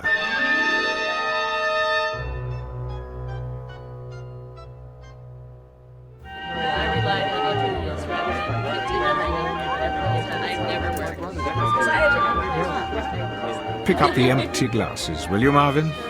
Yes, sir. Everyone, let me have your attention, please. What's he got in mind? Over here, by the piano. Some sort of surprise. That's it. Take whatever chair you like. If there aren't enough seats, the floor will do. This should be fun. Don't worry, it's quite clean. Oh, not for me, thanks. I'd never be able to get up. Now then, the hour has arrived for fun and games. Well, about time. Being friends of Esther's and mine, you are perhaps inclined towards such intellectual pastimes as pin the tail on the donkey and spin the bottle. Now you're talking. I want to be it. Not this time. I've decided that tonight, rather than cater to your juvenile side, we might try a more adult game. I'm hungry. When do we cut the cake? Compulsive eaters will find hors d'oeuvre within arm's reach. Now, for our game, I shall need a volunteer. For what? You can't trust Fitzgerald. No telling what he's got up his sleeve. Must we, Gerald? Indeed we must. Hold up your hands. No one? Very well then. In the absence of a volunteer, I shall have to conscript someone. How about Marge Moore? Okay, Svengali, I'll play along. What's the caper? Nothing physically demanding, my dear. I merely want you to listen to some music on the piano. What kind of music? Let me see. How about Clair de Lune?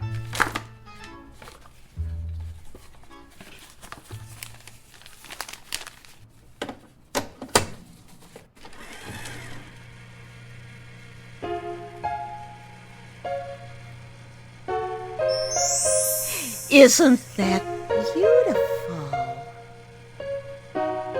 Look at her.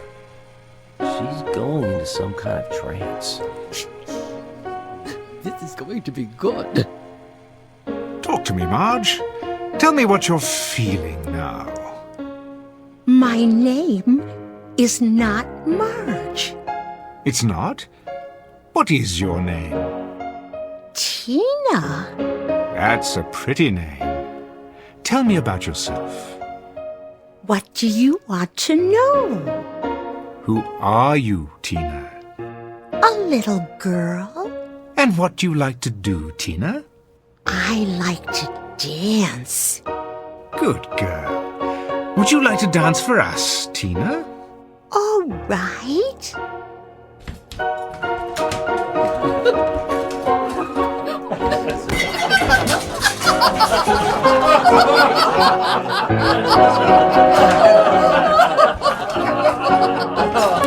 Shh! Thank you, Tina. You may stop dancing now. That was fun. Tell me, do you always dance? Only when I'm Tina. And who are you the rest of the time? Might it be Marge? Sometimes I pretend I'm a snowflake. Really? White and tiny and perfectly formed. I float on the air of a pale blue moonlit night.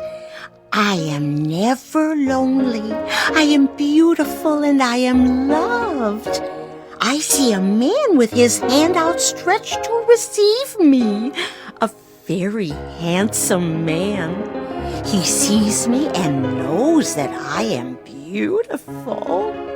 I drift down until I reach his hand. I am enclosed in warmth. I melt with love.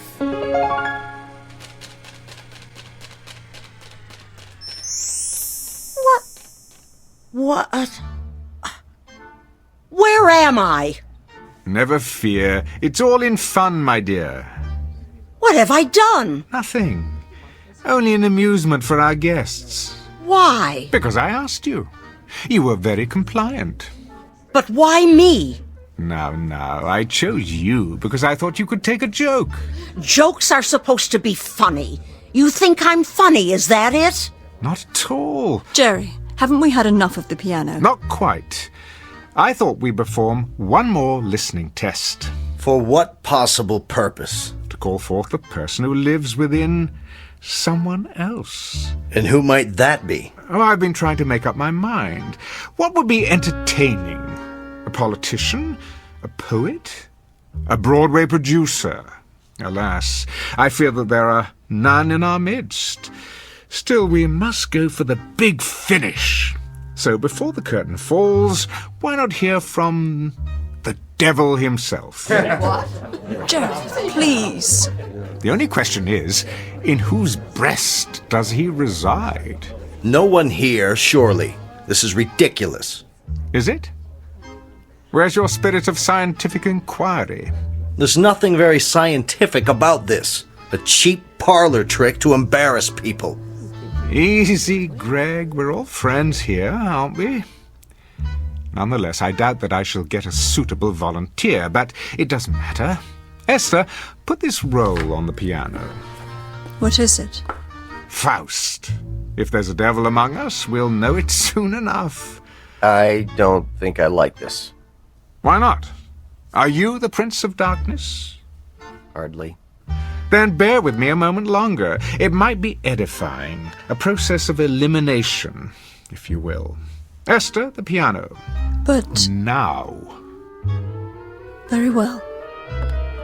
And you thought this would be a typical birthday party? I think we'd better be going. Oh, but the game's not over. I think it is. Really? It's late. Just another minute, you'll see. It'll be worth it. Don't. I have to. Not that role. Something else. Greg, thank you. You've just given me an idea. Esther? Yes? We're waiting. Here, it's ready.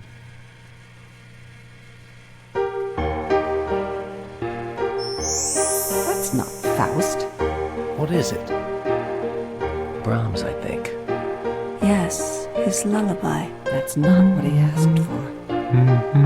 Gerald, I seem to have made a mistake. Will this one do? Gerald? Gerald, can you hear me? What's good for the goose, I always say.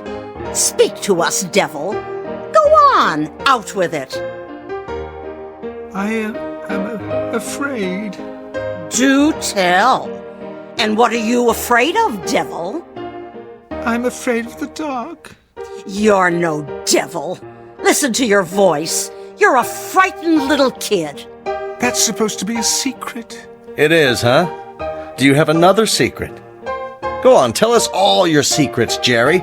This moment will never come again. For once, you're center stage. You have an audience in the palm of your hand. Yes, Jerry. Tell us. I'm afraid of you all. Afraid of people. But why? Who are you? Really? A small boy. I've stayed hidden away inside, but now I can't hide anymore. And what do you like to do, little boy? Hurt people. I can't stop from doing it. It's all I like to do. Why am I not surprised? Did you know I envy you, Marge? I'm too afraid to embrace the world as you do, and in my envy, the boy tries to hurt you.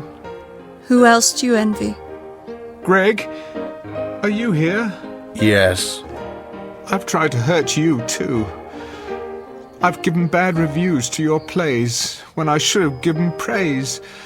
I've coveted your talent, because I had none of my own, and so I hurt you in every way I could. For once, I have to agree with you. I think we'd better go. I think that's a good idea. Thank you all for coming. Yes. I'll call you. Take care, Esther. We love you. I'm sorry you had to see this. Good luck. Esther, I've hurt you most of all. You came to me with love, but I couldn't accept it, because it frightened me. I never learned how to return love except as a child does, with shrieks and blows and indifference. It must have been very, very difficult for you. Good night, Esther. Call me if you need me. But I do. Wait. Where are you all going? I don't want you to leave. Come back. Esther, come with me now. Will you do that? Yes. Yes, I will. Let me get my curtain purse. Don't leave me! If you do, I'm going to be very, very naughty. Ready? I'm ready. No! No, please! They were laughing! I'm sure of it! Nobody laughs at me! I'll show them all!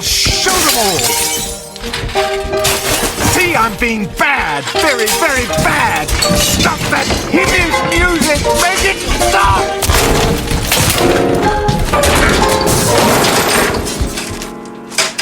There!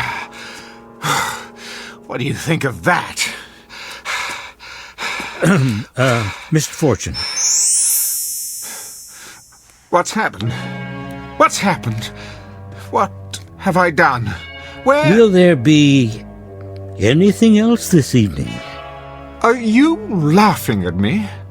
Are you? Oh, no, sir. I'm most definitely not laughing. Because you're not funny anymore. Marvin! Marvin! Wait! Not you too! Don't leave me! Don't! Don't!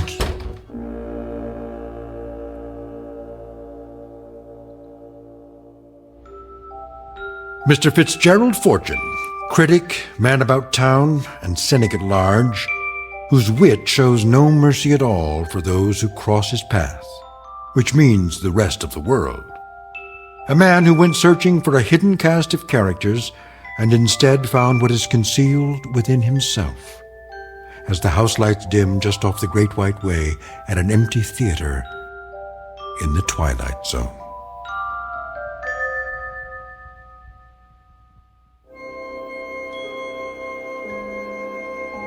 Hi, this is Carl Amari, producer of the Twilight Zone radio dramas. I'd like to take a moment to tell you about our official website at twilightzoneradio.com, where you'll get the latest news and information on these Twilight Zone radio dramas. Plus, at twilightzoneradio.com, you can digitally download 3 free episodes or any of our episodes for only $1.95 each. In this age of ever-changing technology, we've decided to make these episodes instantly available to you by making the Twilight Zone radio dramas a digital download-only series. This means that this series will no longer be offered on CD. The CD collections at our website are now being offered while supplies last at buy one, get one free. So be sure to get your favorites before they're sold out. Be sure to visit us often, and I'll see you in the zone.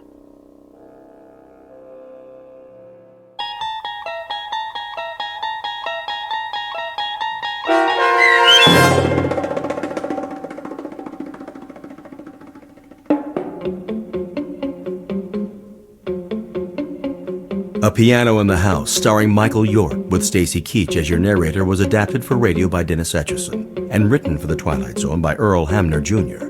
Heard in the cast were Sarah Wellington, Christian Stolte, Renee Matthews, Doug James, Herb Graham, Meg Thalken, Rosalind Alexander, Rick Vargas, and Kurt Nabig. The producers of The Twilight Zone wish to thank CBS Enterprises and the Rod Serling Estate for making this series possible. This copyrighted radio series is produced and directed by Carl Amari for Falcon Picture Group. Sound design and custom Foley effects for The Twilight Zone by Cerny American creatives Bob Benson, Craig Lee, Michael Slaybach, and Matt Sorrow. To learn more about the Twilight Zone radio dramas and to contact us, visit our official website at twilightzoneradio.com. Doug James speaking.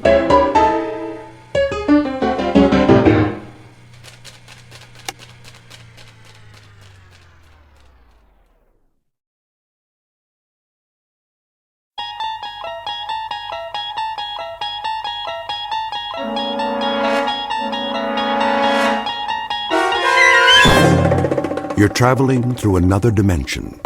A dimension not only of sight and sound, but of mind.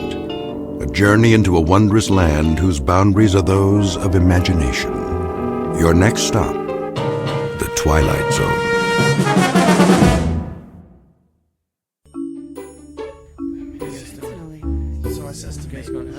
Okay, everybody, listen up. Listen up, all right? I know it's late, and some of you have tests tomorrow, so I won't keep you too much longer, but I'd like to run the beginning of that last scene just one more time. Emily? Right, Mr. Galvin. Places for the top of Act 4, Scene 1, please.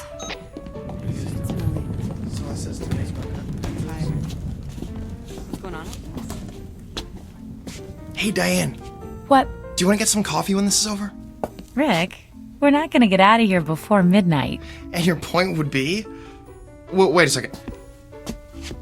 Phil, you might want to be ready with the drop in case he decides to run the scene change.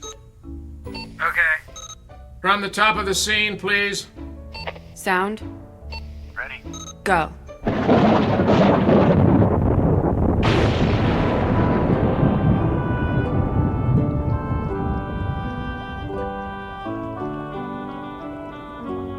Thrice the brinded cat hath mewed. Thrice and once the hedge pig whined. Harp your cries, 'tis time, 'tis time. So, coffee? Oh, why not? I won't be sleepy till... Hey! What's the matter? Ow! Ow! Don't grab that barehanded! Here, let me...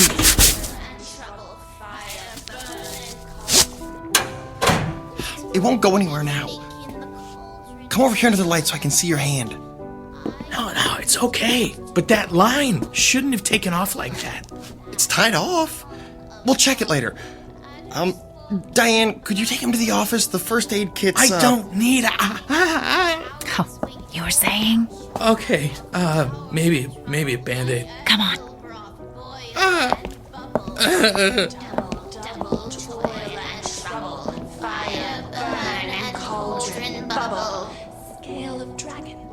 It hurts when I touch it. Easier to see out here. Ow! Ooh, you did get a rope burn there, didn't you? Yeah, I guess so. Hey, Mr. Galvin's not going to be looking for you, is he? No, he's just running the witches scene. Lady Macbeth's got nothing until... Oh! Didn't mean to startle you. I didn't know you were here, Glenn. Came in at 11, same as always. What'd you do to your hand, Phil? Grabbed a running line. Without your gloves? Well, everybody does it once. It's the ones who do it twice that you want to watch out for. Right. Fire burn and cauldron bubble. Cool it with the baboon's blood. Then the charm is firm and good. Good. That's it. We'll pick up from there tomorrow. Sounds like you're done. I'm just gonna help Phil with his hand before we go. That's a good idea. All right, Toby. Just a few more minutes. Leave the office open when you're finished, will you? It needs a good vacuuming like nobody's business. I will. Thanks. Come on, Toby. Hey, how do you suppose he got him to let him bring his dog to work? Well, he's been the janitor here since forever. That probably helps. And there's nobody else here most of the time. No need for that. She means well, just doesn't know as much as she thinks she does, that's all. All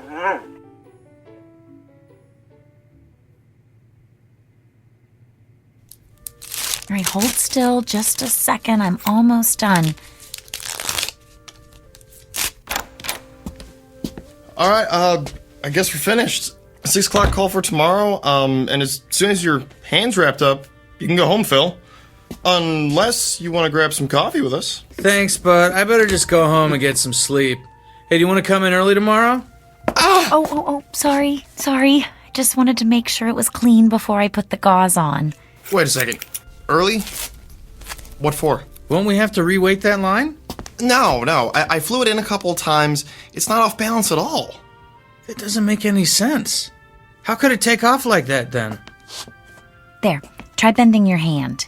That's good. Thanks. But the line. It's probably the jinx. Jinx? What jinx? The jinx on Macbeth. It's... All right, you three, I need to clean up in here. Sorry, we're out of here. I'll tell you the story later, Phil. Good night, Glenn. Good night. It's okay, boy. Like I said, she just doesn't know as much as she thinks she does. Now, let's get to work, huh?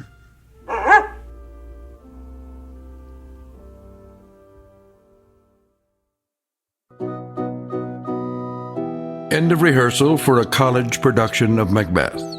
The sets are built, the actors have learned their lines, and the director is finally starting to believe that the show's coming together. The playwright, of course, is absent. But if he were here, he might be tempted to offer a quote from another one of his plays and remind these students that there are more things in heaven and earth than are dreamt of in their philosophies. A good idea to keep in mind, especially when the curtain is about to rise in the Twilight Zone. And now, The Twilight Zone and our story, And Cauldron Bubble, starring Virginia Williams with Stacy Keach as your narrator. Well, hey, Phil. I wasn't sure I'd see you here today. Skip a scene shop class this week? I don't know how bad you have to be hurt to get away with that. Well, at least they found you a job you can do one-handed. Yep. I can splatter fake stone walls with the best of them. Hey, you.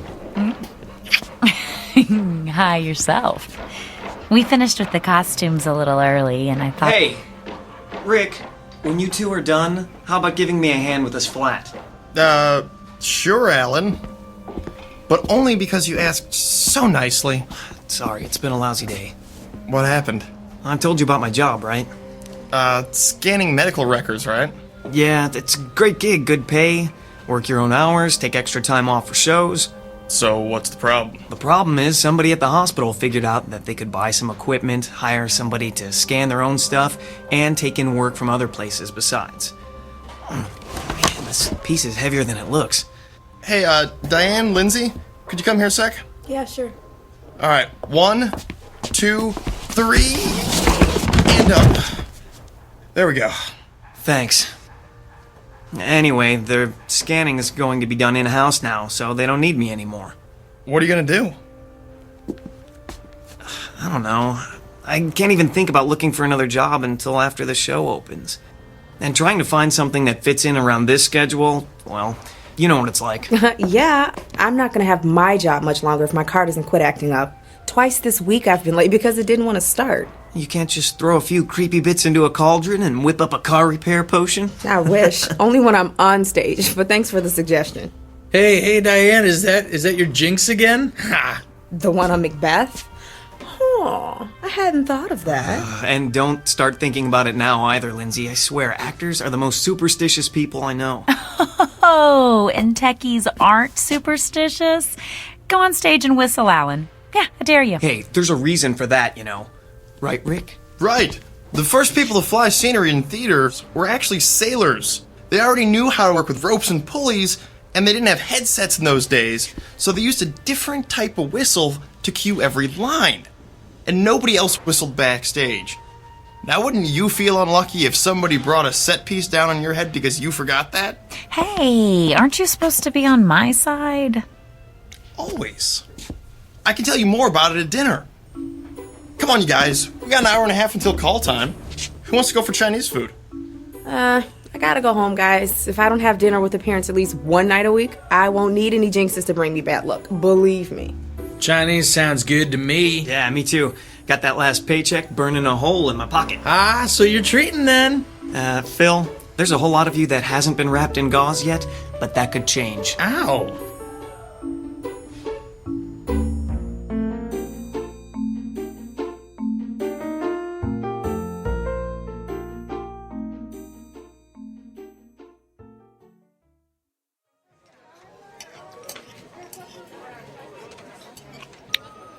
Oh, here. There's still some Kung Pao chicken left. Oh, not for me, thanks. If I eat any more, I'll be able to fly the mane out just by leaning against the line. I think you're going to need a doggy bag, Diane. Make sure you don't call it that around Toby. He'd figure it was for him.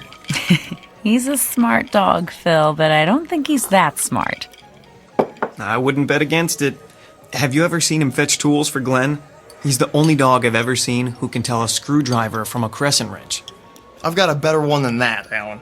Glenn had to come in during the day once when somebody else was out, sick, and Toby came over to where he was working and scratched at the door, like he wanted to be let out. So, our old dog did that, and he was so dumb he used to forget his name. So, Glenn tells him, "I'm busy. Go take a walk." And Toby goes to Glenn's toolbox, picks up a leash, and walks off with it in his mouth. He was still carrying it when he came back. I guess they both figured that if he had a leash, he didn't have to be on a leash. I still can't figure that guy out. I know he's been working at the school for a long time, but does anybody know what he did before that? Or anything about what he does when he's not at work? I keep forgetting this is your first semester. You haven't had time to hear all of the stories yet. Some people say Glenn used to be a teacher somewhere, but he got tired of dealing with all the paperwork. Or that he was a roadie and all the partying finally caught up with him. Now that's something I'd love to see. Glenn partying, it boggles the mind. But my favorite one is the one where he's writing romance novels under an assumed name and keeping the day job. The night job for the, benefits. Oh, speaking of writing, Phil, I never got a chance to tell you about the Jinx. Oh, here we go again. Oh, hush, Alan. Read a fortune cookie or something. Here's the thing, Phil. Shakespeare may have been a genius, but he wasn't above borrowing things here and there. He was a plagiarist? Ordinary writers are plagiarists. Shakespeare was, well, Shakespeare. So when he wanted to borrow something, he did. I am shocked. Alan. She won't stop you now. Beg pardon. Do go on. Thank you. Okay, it turns out that when he needed incantations for the witches in Macbeth, he lifted sections out of a 16th century book on Scottish witchcraft. All those speeches are really parts of spells. But what does that have to do with being a jinxed show? Magic is a lot like electricity, Phil. It's power. If a spell's done properly from beginning to end, the power is contained, focused. But if you just throw bits and pieces around with no real point to it and no direction, well, it's unpredictable. It's the difference between a light that comes up on cue and one that shorts out and arcs all over the place. See what I mean? Yeah, I think so. And the arcs are what brings the bad luck? Exactly. Every time Macbeth is performed, or rehearsed, or even read, uncontrolled power gets set loose. That's why some actors won't even say its name. They call it the Scottish play instead. Tell him what you're supposed to do if you do say it. Oh, you're making fun of me now. I just thought he'd want to hear it. Right. Well, I've never done it myself, but if you say Macbeth, you're supposed to spin in a circle 3 times, spit and swear. That takes the hoodoo off. Oh, that would make for a fun performance, wouldn't it? Tragedy, horror, spinning, spitting, swearing. And you wonder why I didn't mention it. Come on, you gotta admit, babe, it sounds a little odd. Oh, of course it does. And useless, too. If you actually wanted to do some good, casting a protection spell would make a lot more sense. No offense, but how do you know about this stuff, Diane? Well, my last roommate had a ton of books on magic. She left them when she skipped out on the rent. If you'd like to, I Better can... hold that thought. We've got to go soon, Lady Macbeth. Uh-oh. You know what I have to do now, don't you? I know that if you do, I am going to take a picture and use it for my screensaver, especially since you don't believe in any of this anyway. Hey, I'm not saying I couldn't be convinced. I just haven't been, yet. Well, I hope this isn't the show that changes your mind. Me too. That's a cue, Phil. Let's get the check and head out of here before they realize they've stopped arguing.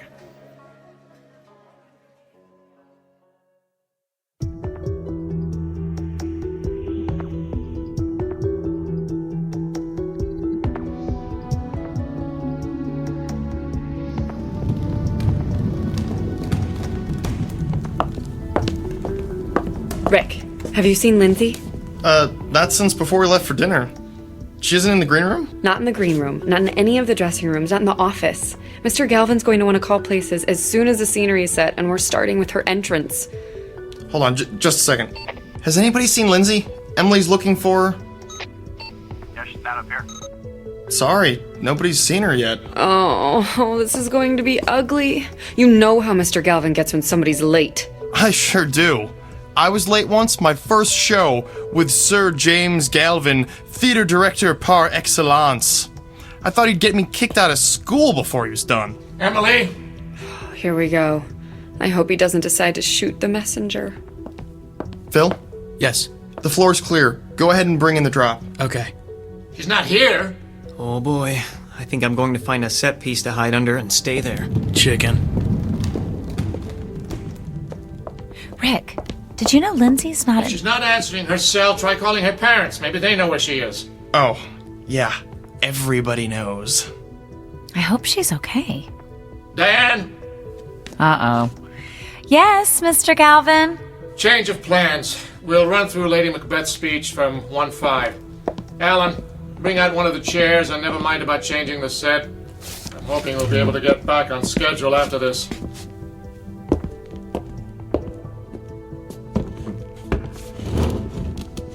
All right, that's fine. All right, Diane, from your entrance. Go. They met me in the day of success, and I have learned by the perfectest report they have more in them than mortal knowledge. When I burned in desire to question them further, they made themselves air into which they vanished. Mr. Galvin? Whilst I stood... Stop! Emily, why would you... Emily, what's wrong? I didn't get an answer at Lindsay's parents, so I tried her cell again. Her father answered it this time. They're at the hospital with her in the emergency room. While she was on her way home for dinner, she got into an accident. Her car stalled out in the middle of an intersection, and she got broadsided by somebody trying to beat the light. Did they say how badly she was hurt? They think she's going to be all right. Her left arm's got a bad break, and her mom says she's one big bruise. But it could have been a lot worse. All right, then. Can I have everyone on stage, please? Quiet, please. Now, most of you probably just heard that Lindsay Morgan was involved in a car accident this afternoon. From what her parents told Emily, she should make a good recovery. However, I know that the show must go on is a cliche, but it's true all the same. Laureen. Yes, sir? You've been understudying Lindsay. Do you know Hecat's lines well enough to work off book? Sure. The rest of you can take a break while Laureen and I go over some of the blocking. Then we'll pick up where we stopped last night, at Hecat's entrance. We shouldn't be long.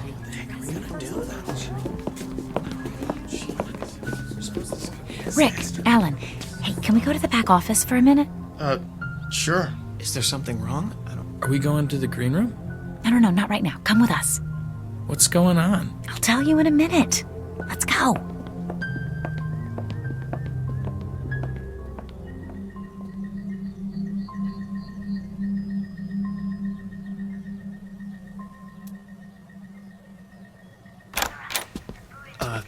Diane?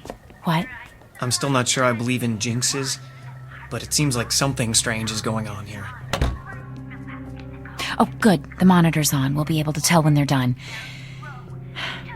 Babe, you want to tell us what this is about? Remember what I said about protection spells? Well, we need to cast one. And soon, before anyone else gets hurt.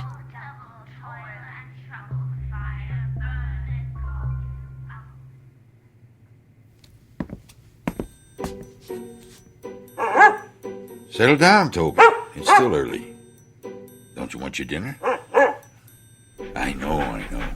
But there's time yet. Don't worry.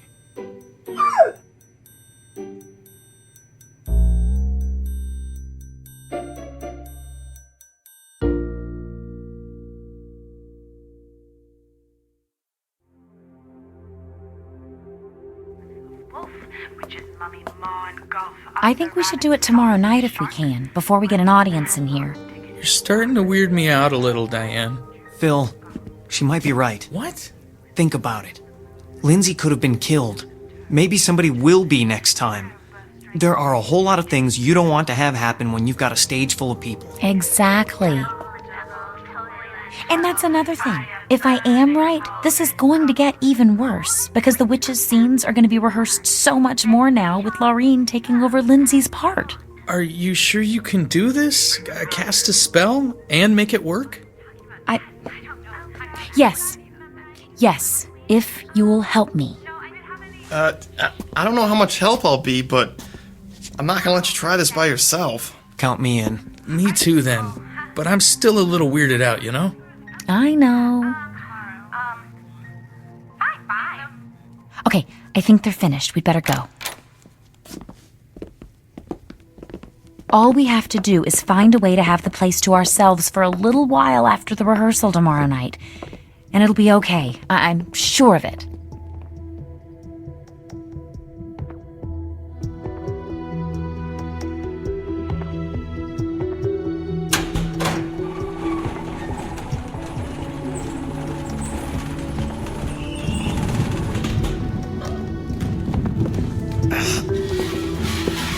Stop! Bring up the lights. What's wrong? Sorry, we were moving the castle stairs out, and I think there's something jammed in the casters. Oh, for the love of... Can you see what it is? It's somebody's sword. Well, it was. I mean... Can you move the unit now? Yes, sir. All right, get it into place. Rick. Yes, Mr. Galvin. Bring the drop in.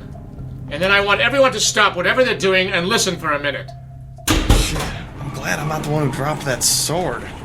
Well, I don't know how anybody could have dropped it. What do you mean? People, I'm assuming that you're all aware that tomorrow night's our dress rehearsal. That means we have exactly 2 more chances to get through this show, including tonight, before we do it in front of an audience. Is there anybody here who thinks we're ready? Nobody. Well, that makes it unanimous. Look, I went as easy on everyone last night as I could. We were all distressed by what happened to Lindsay. But we're running out of time here. So I'm telling you, start paying attention and get it together. Because if I have to choose between postponing the opening and letting you embarrass this department with a lousy performance, I know what the choice is going to be. And if it comes to that, you're all going to wish you'd gone to a nice trade school instead. Do I make myself clear? Yes. Yes. Yes, Yes, sir. Yes, sir. Good. We'll pick up where we stopped. Emily? Places for the top of 5-1. Lights 78. Stand by. And go. I have 2 nights watched with you, but can perceive no truth in That sword shouldn't have been there. I think everybody would agree with you. No, that's not what I mean. They're only brought out for the fight scenes, Mr. Galvin insisted. Rise from her bed, throw her nightgown upon her, unlock her closet. Well, somebody must have been goofing around. It couldn't have gotten there all by itself, right? I don't think I have an answer to that. Well, not one I want to think about right now anyway. And besides, we have to talk about it later. My entrance is coming up. Just go out there and break a leg, then. But not really, okay? Huh? I'll do my best.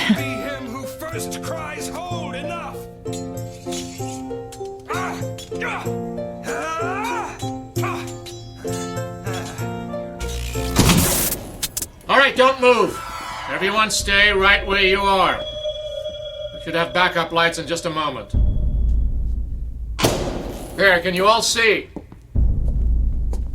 Yep. Yes. Good. Yes, sir. I'd say what else could go wrong if I weren't so afraid I might find out. So, here's what we're going to do. There's just the rest of the scene left and we're done. We're going to have an early call tomorrow and finish it before we start the dress rehearsal. Be here at 5. Whatever the problem with the power is, it should have been taken care of by then. Let us hope. Do we need to let Glenn know before he comes in? I don't think he'll bother coming in when he sees that the power's off, do you?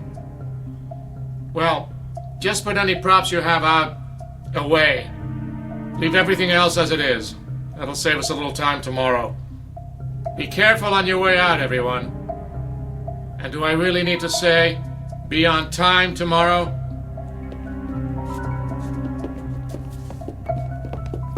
Rick, I'm gonna wait behind the castle drop. Can you catch up with Phil and Alan and bring them back here? I think we finally caught a break, if nobody notices that we've stayed. Well, I don't think we'll get a better chance than this. Okay, but be quiet. Mr. Galvin may come back through to make sure everybody's gone.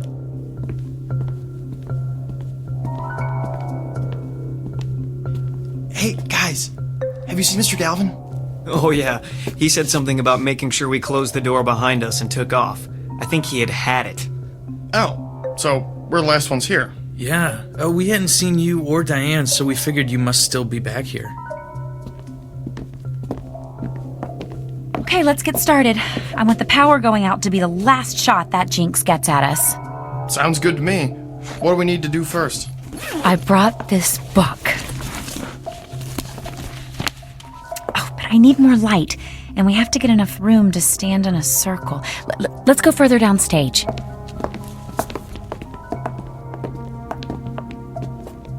Okay, this is good. In a circle, about an arm's length apart. Just one thing. Will this take very long? I mean, what if somebody comes in to check on the power, then... Don't worry, we should be done and out of here without anyone having a clue. Alan, could you just move a little closer to Phil? There, that's better. Everyone needs to focus, to think about surrounding the theater and everybody in it with a white light that nothing bad can pass through. Just keep that image in your mind while I'm reading, okay? Okay. Here we go then. Spirits of air, grant us your protection. Spirits of earth, shield us with your strength. Spirits of water, make all that would harm us flow by. Spirits of fire, wrap us in the safety of your flames.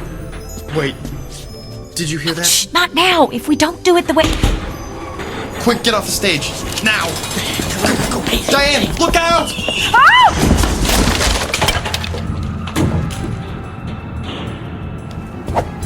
Ow. Come on. Oh. Babe. You've got to get up. Ow. We need to get out of here. I can't.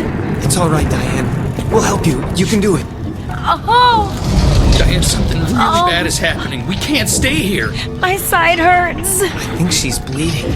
Oh. We'll have to carry her then. Let's just pick her up. Help. Hey, the lights are...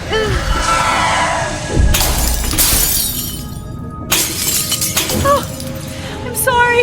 I'm so sorry.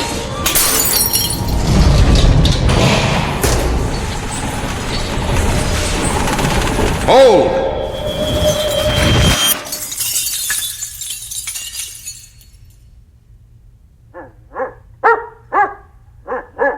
Yes, Toby, you're right. It is a mess. Glenn?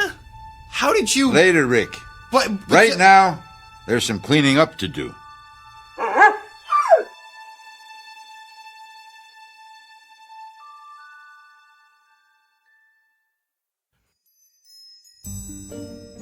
But, Glenn... Have a little patience, Rick.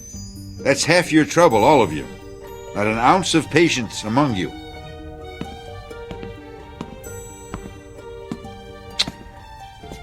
What have you been up to, Diane? Glenn, I got hurt. Yes, I can see that. Looks as though a piece of that wall flat caught you on the side when you fell. Glenn, can you help us get her to a hospital? No need for that. Just... there. What do you mean? She's... What was that? Easy, easy. It doesn't hurt now, does it? No. No, it doesn't. She must be going into shock. We need... Silence! I'm sorry, I just don't have time to argue right now. Come on, Toby. What was that all about? I couldn't talk. Couldn't make a sound. Rick, could you help me up, please? No. Babe, don't try to stand up. But I'm fine.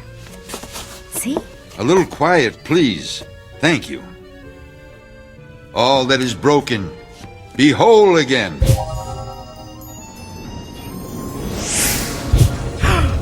at that. It's all going back together. What is this?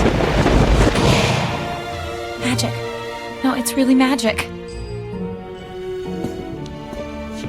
All that has fallen, rise. It really is.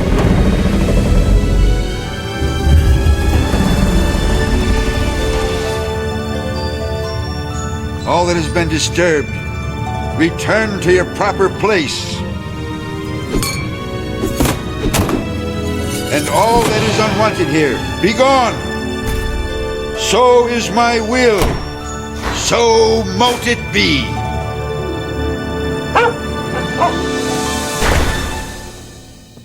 Thank you, Toby. That was just the extra push it needed. Nasty stuff, wasn't it? It really is. Glenn? Oh, yes. You had some questions, didn't you? Well, I have a few to ask you first. It's really not, I mean... Let's go sit down. There's nothing more to do here, and this could take a while.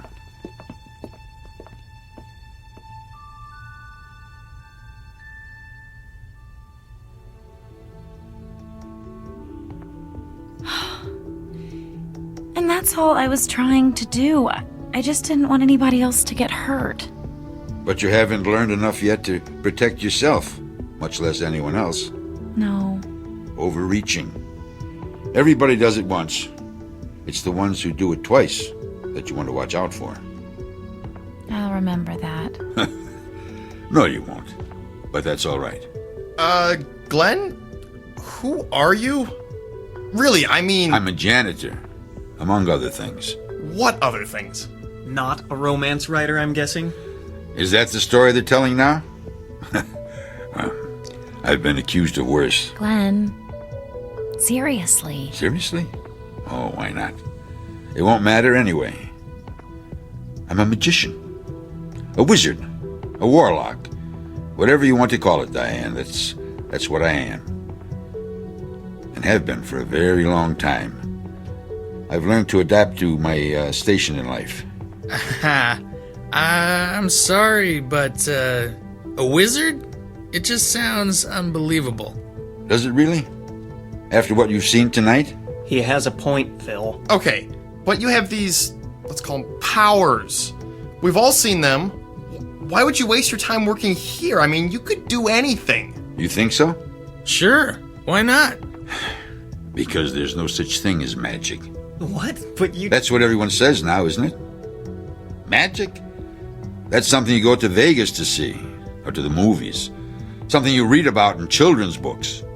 If it's something real you're after, you go to a scientist, an astronomer, a physicist. It's only the scientific marvels that matter now. The age of magic is past. Hush, Toby. A man's entitled to a good grouse every century or so. Every century? Glenn, how old are you? Old enough to have seen Shakespeare's plays when they opened, and to have been written into his last one. You're 400 years old? Nearly 5. And you know, I still haven't forgiven that wretched scribbler for what he did to me. Not that it wasn't my fault, too. Vanity. All vanity.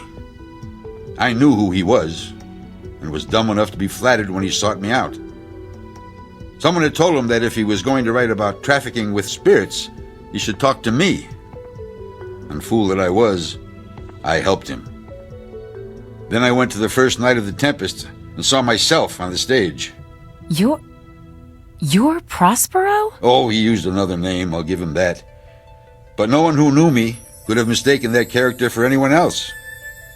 I left the city the moment the curtain went down and never returned.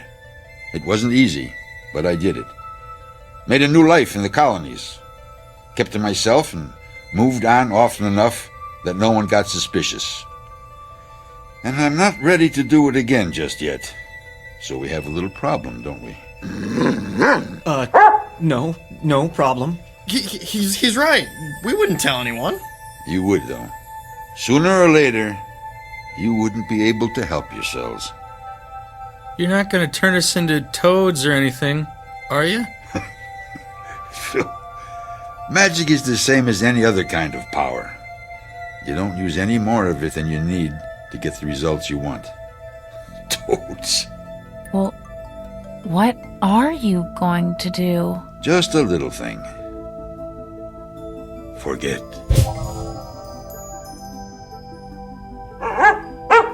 And what are all you doing here? Aren't you done for the night? We are... But what? Well, we had to come back to To what? I don't remember.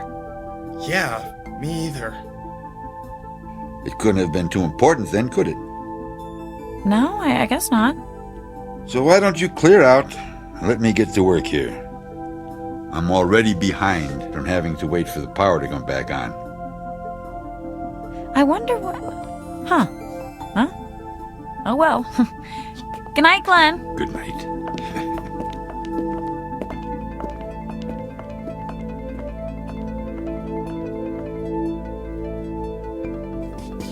Toby, I think we've done a good night's work already. What do you say we do this the easy way?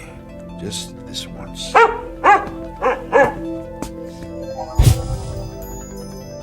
There. Clean as a whistle. Let's go.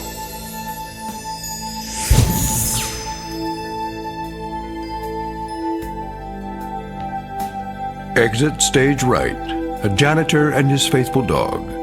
Both good actors who know very well how to play the parts the world around them expects, and how to slip into very different roles when a casting call comes from the Twilight Zone.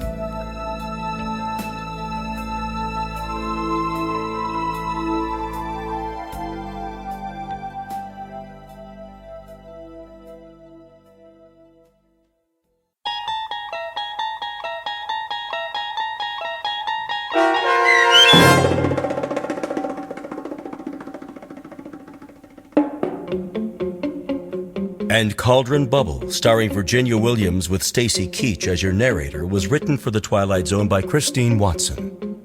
Heard in the cast were Ron Dean, David Darlow, Brian Plaharchuk, Taisha Davis, Patrick Francis, John Hugenacher, Joby Cerny, Robert Richards, Rachel Greisinger, Natalie Berg, Katie Rose Sheehan, and Margaret Grace. The producers of The Twilight Zone wish to thank CBS Enterprises and the Rod Serling Estate for making this series possible. This copyrighted radio series is produced by Carl Amari and directed by Joby Cerny for Falcon Picture Group.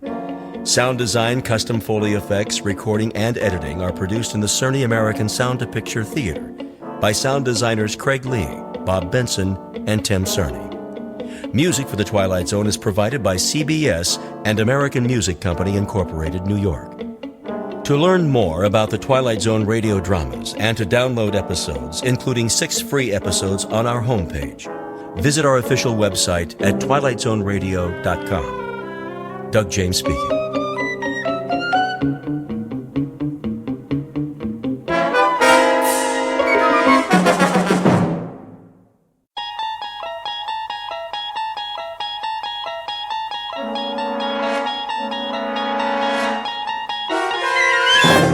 You're traveling through another dimension. A dimension not only of sight and sound, but of mind. A journey into a wondrous land whose boundaries are those of imagination. Your next stop, the Twilight Zone.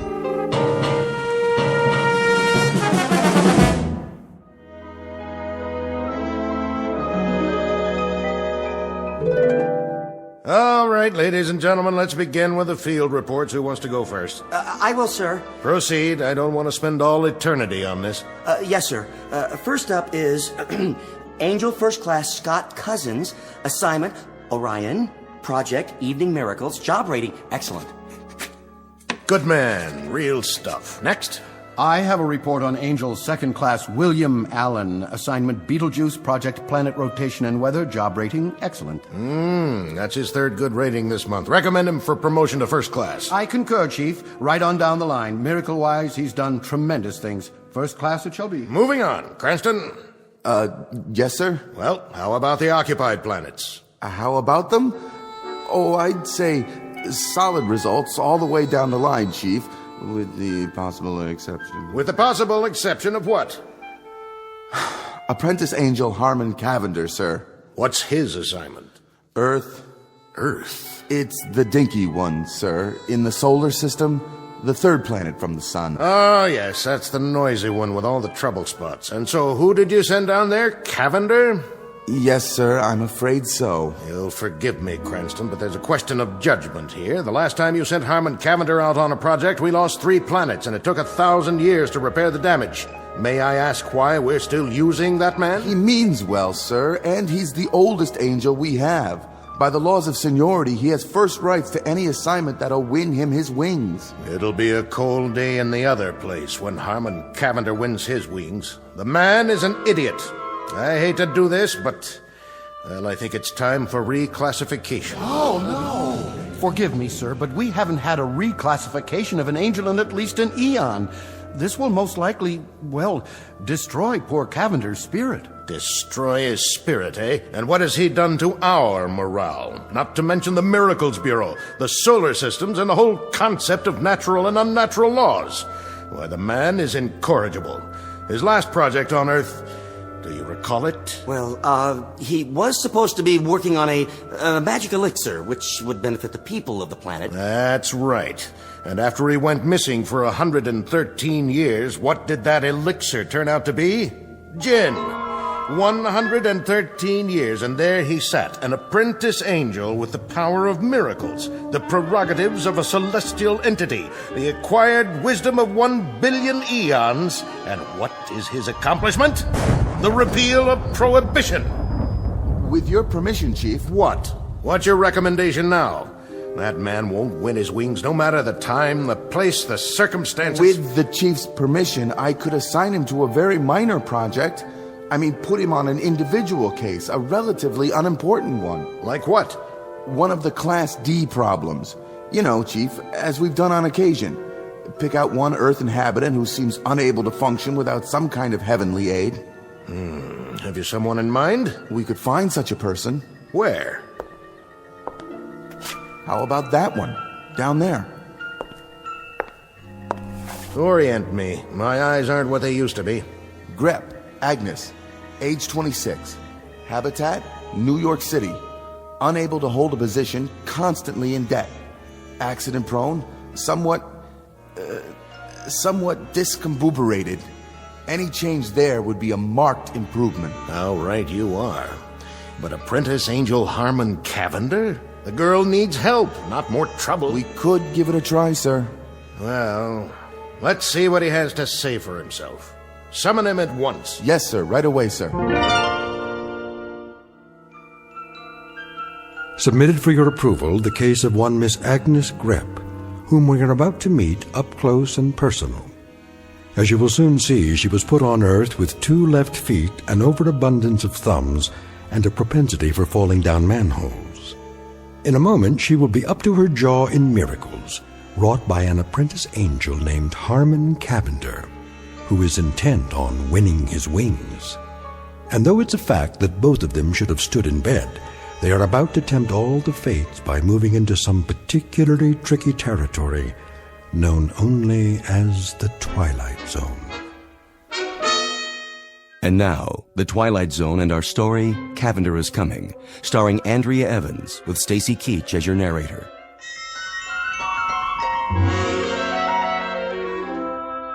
Excuse me. Yes? Is this the 3rd Celestial Division? Yes, sir. Angel Placement Bureau? That's correct. Do you have an appointment? Yes, I'm looking for a Mr. Henry Polk. Our supervisor. And you are? Cavender. Harmon Cavender. Ah, yes. We've been expecting you. Go right in. Thank you.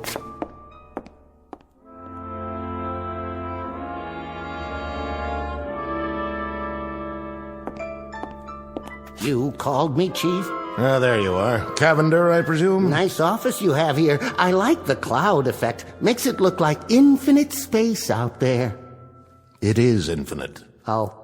Apprentice Angel Cavender, it has come to our attention that you are the only angel in your class not to have won his wings. Sad but true. Not for want of trying, I can assure you. It has further come to our attention that you are a clod. A clod, sir? Never mind. Before reclassifying you... Reclassify? We're going to give you one more chance. Oh. Walk over to the edge with me and look down through the cloud cover. What do you see? Oh, which one?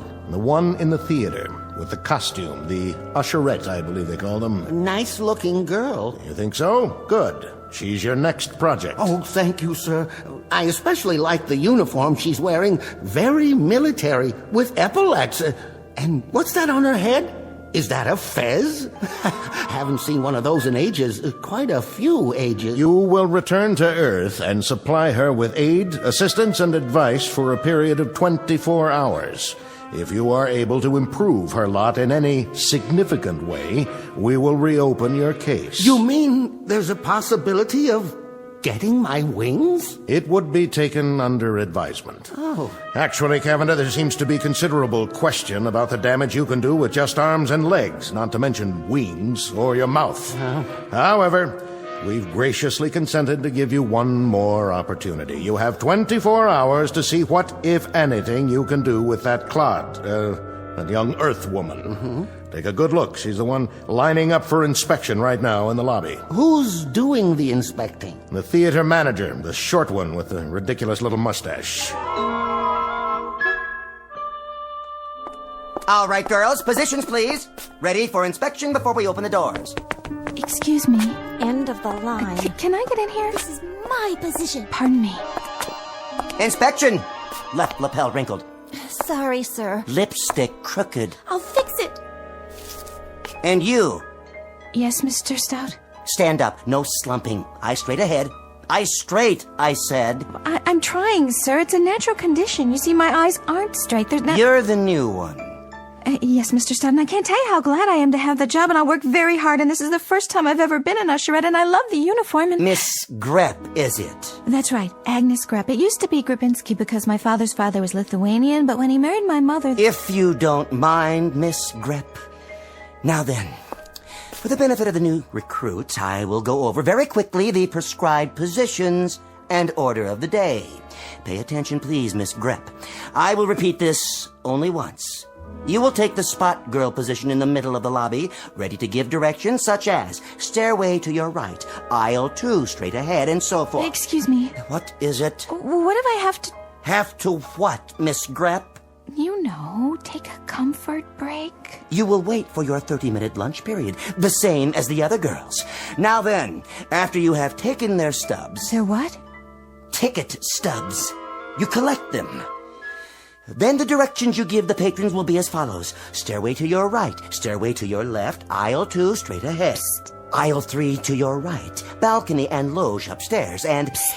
Miss Grepp, if you please. What if I need a drink of water? Yeah, you know, all those directions and my mouth might go dry. It used to go dry when I had to stand up in front of the class, and sometimes it gets dry even when I... Then you look my way and make a face. Like this.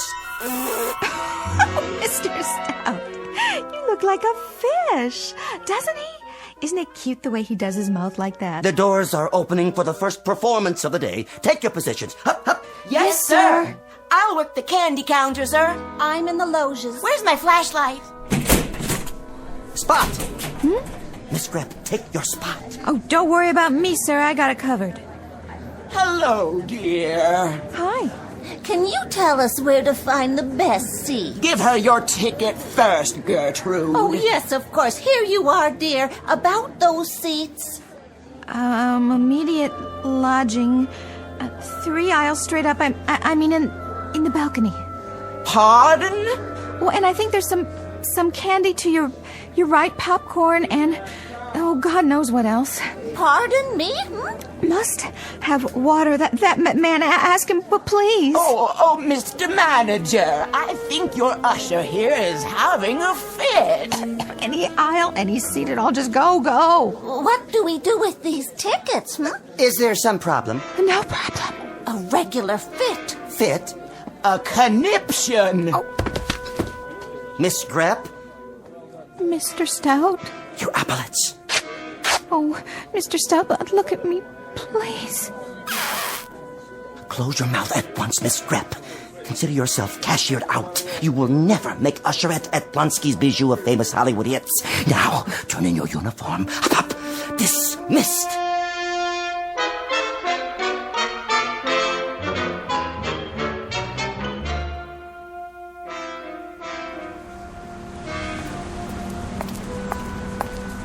Oh, well, that's showbiz. Just plain fickle, I guess. What's the difference between me and all those women in the movies? Classy, sophisticated. Hey, bus!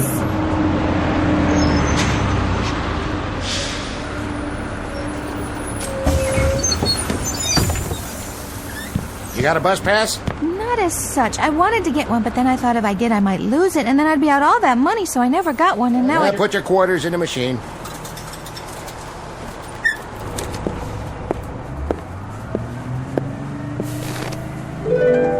Where did you come from?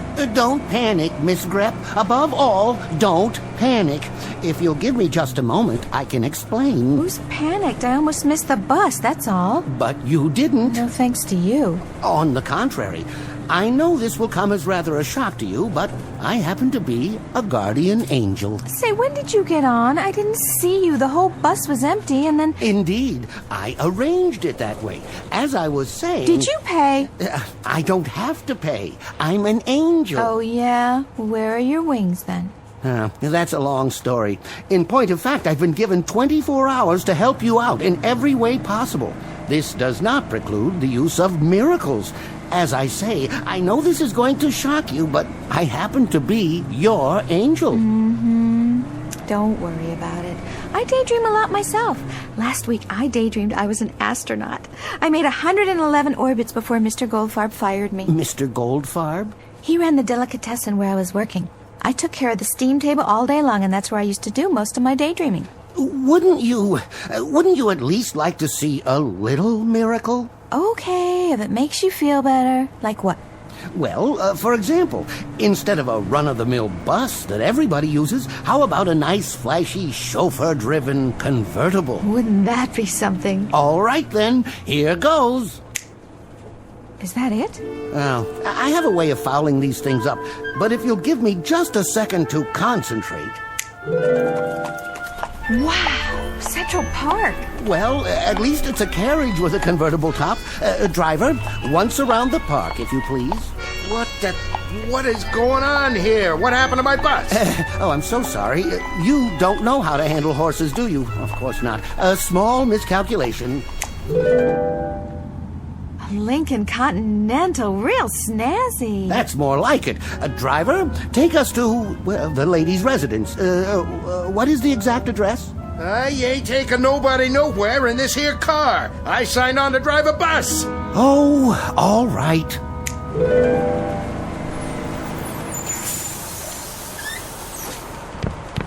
From here on out, folks, you're on your own. When the supervisor comes to claim the bus, tell him I resigned.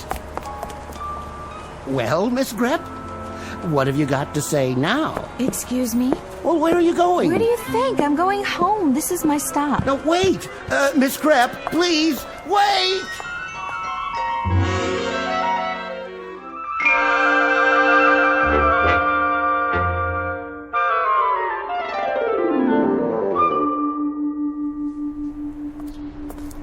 Hey, Aggie. Hi there. How's my favorite little girl today? Okay. Been playing? Yeah. I'll bet you had fun, huh? Well, it would be more fun if you could play with me. How come you have to go to work? Not anymore, I don't. I'll play with you tomorrow, okay? We'll go to the park. Promise? You come over and knock on my door in the morning and we'll go, okay? Okay. See ya, Aggie. Hi, Aggie. Hey there, Teddy. You got any candy today? Have I got candy? Look at this. I brought it all the way from Plonsky's Theater, just for you. Gee, thanks.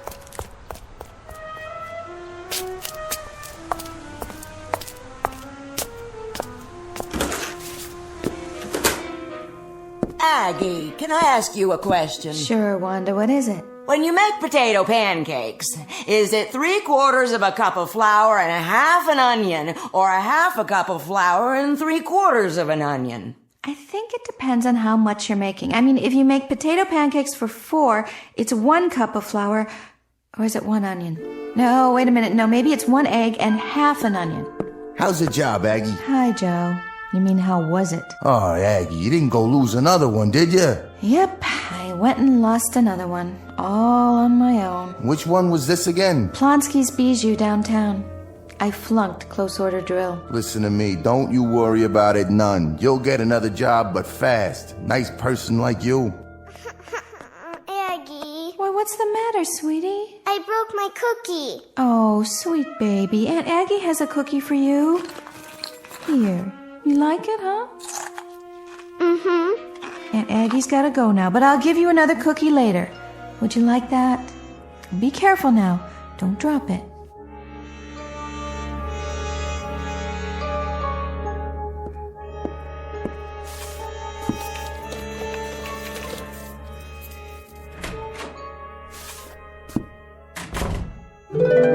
Don't panic. I know. Say, I thought I left you back there. Perish the thought. How did you get in my apartment? It was locked. As I told you, I'll be with you for 24 hours. 23 hours and 31 minutes, to be exact. Don't you ever give up? How could I? I'm here to change your life, Miss Grep. Interesting place you've got here. I like it. Oh, I do too. Particularly the stuffed animals and the Cupid dolls. Been collecting them for some time, haven't you? If you'll excuse me, I have got to take these shoes off. My feet are killing me. Let's get down to business, shall we? What kind of business? In a case like this, I usually examine the most pressing problems and then formulate a plan to alleviate them. Me too. Only whenever I make a plan, something always happens. You know, like a fly in the ointment. Is that an expression? Oh, my mother used to say that. Whenever my father made plans, like the time he went into business raising rock Cornish game hens, it was a great plan, let me tell you. I think the way to attack this employment problem of Would yours... you like something to drink? Oh, yes. That is, no, I really shouldn't. As I was saying... Tea or coffee? You look like a tea man to me. I think I've got some tea bags somewhere. Don't trouble yourself. How about a beer? Oh, no. No. Now, why don't we fix it so that you're independently wealthy and don't even need employment? Wine? What kind? I've got some sherry. I don't think so. Now, my dear young lady, we are discussing the alteration of your entire future. For the moment, we can dispense with the convivialities and proceed directly to... Yes? You wouldn't happen to have any gin, would you, by any chance? Just lying around going to waste? Afraid not. Oh, but I could run down to Mrs. Riente's apartment. Her husband makes it. Well, sort of. You see, he starts with, what do you call it, neutral grain spirits, and then he adds these sloe gin berries, and then... No, thank you. I've had that kind. Manufactured in a bathtub, as I recall. But back to business. First off, you can't live here. Why not? Something wrong with this place? Well, not at all, but it wouldn't fit in with your new lifestyle. I happen to know that there is a penthouse available right now at the Savoy Arms. Where's that? Park Avenue and 58th. A penthouse? And how would I pay for it on my salary, even if I had a salary? My dear, there are all sorts of ways. Hey, Buster, I am not that kind of girl. Dear lady, I have no doubt. But please try to grasp the situation. As of this moment, you are independently wealthy. Now, why would you say a thing like that? Watch this. Nothing up my sleeve. Where did that come from? Look closely. This is an absolutely genuine statement from the New York National Bank, savings account number 66103, in the name of Miss Agnes Grep. You think maybe there's another Agnes Grep? I seriously doubt it. The total balance in liquid assets is... but perhaps you should read the figure for yourself. I like to use odd numbers, by the way. An aesthetic preference on my part, more pleasing to the eye, don't you agree? I think you like to use too many zeros, too, don't you? Perhaps you should sit down. Now, on to social activities. I go bowling on Thursdays. Bowling schmoling. That's okay for pin setters, not for a Park Avenue debutante. Who's a debutante? Look around. I think you'll get my drift. If I do say so myself, I'm getting pretty good at this. Look at the way they're all dressed. Tuxes and evening gowns, and me with these ratty clothes. Oh, oops. There, I hope you like the color. A perfectly charming party, Agnes, my dear. And you, ravishing, absolutely ravishing. Thank you very much, I guess.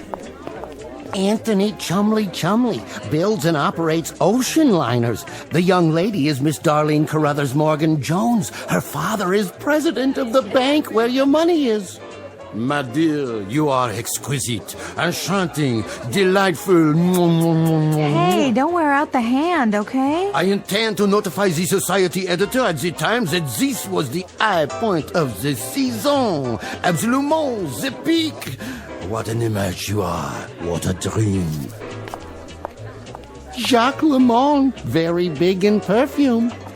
Champagne? Martinis? Over here. Very good, sir. Now this is what I call a miracle. Best martinis I ever conjured. The absolute peak. I better not drink. I get silly when I do. Say all kinds of crazy things.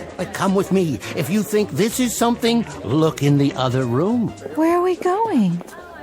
Your boudoir. All yours, my dear. Part of the miracle. You have got to be kidding me.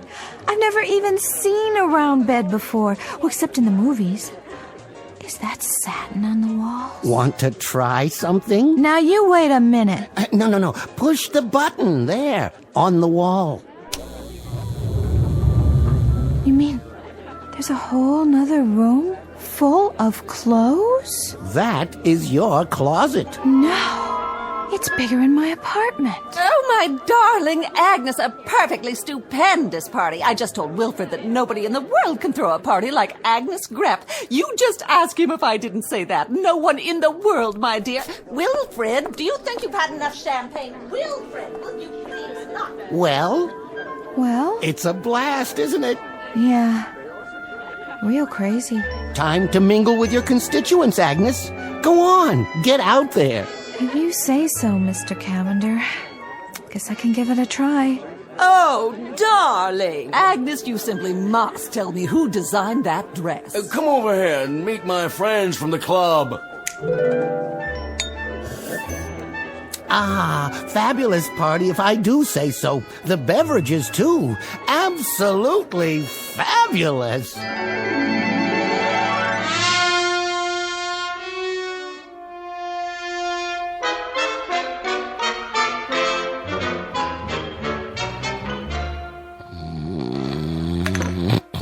What?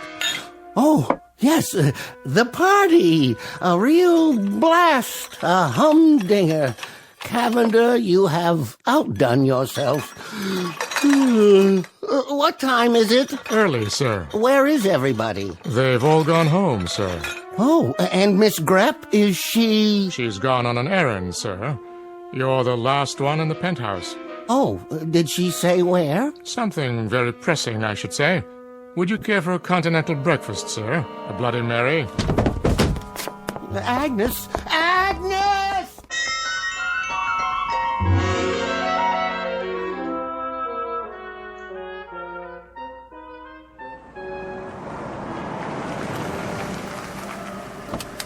Wait here, driver. Here, miss. Are you sure? I'm sure. Can I help you? Hi, Wanda. Guess I was out pretty late last night. How are you this morning? Fine, miss. Anyone in particular you're looking for? Just my own bed, good old 13A. 13A's been rented.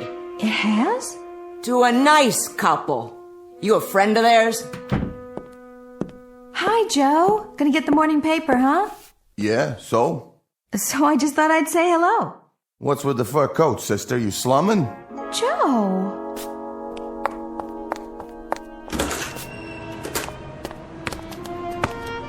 Hi, sweetie. Were you waiting for me? Huh? Remember? We said we'd go to the park today, you and me. Just as soon as I change this dress and get out of these awful shoes. Who are you? It's Aunt Aggie, honey. Don't you... My mom said not to talk to strangers. Oh, there you are. She doesn't know me. Of course not. And my apartment, it's been rented. Naturally. And my landlady didn't even recognize me. And you know what Joe, my neighbor, said? Miss Grepp, you can't have your cake and also eat it. That is, somebody's got to pay the fiddler, or something along those lines. What does that mean? Well, you know yourself. It's a kind of a give and take thing. Life, I mean. The whole philosophy of living. Well, what on earth did you expect? What do you want from me? Not much of anything, really. I didn't expect anything except... What? Friends, maybe. Excuse me. Hey, what do you say, slugger? Aunt Aggie's back, and she got candy for you. She's got... What's that? That's not a candy bar. No, honey, it's not a candy bar. It's a bottle of perfume.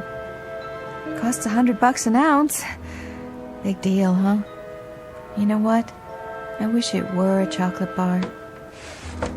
Come on, Teddy, leave the lady alone. Come back up here. Mrs. Rienti? That's okay, it's me, Aggie.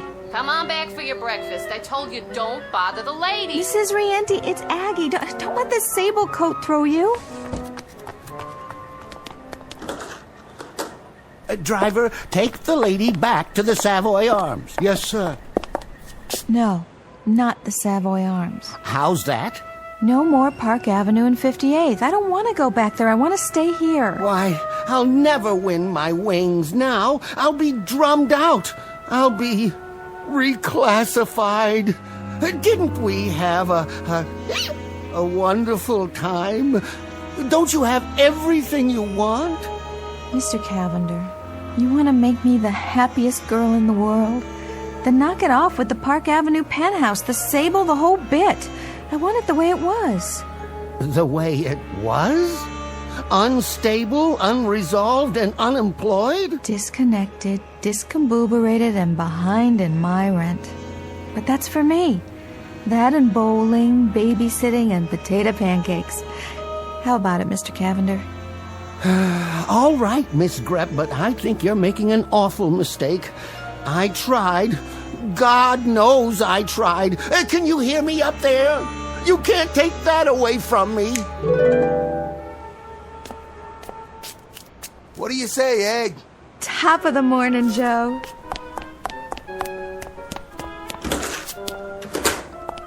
Aggie, on this potato pancake stuff, how many eggs? An even dozen, and I'll be down in a minute.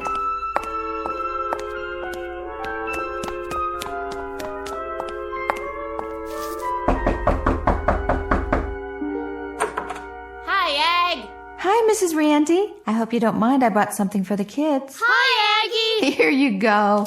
Here's a chocolate bar for you and some candies for you. Thanks, Aggie. No, thank you, you beautiful, gorgeous children. I just wish it was more.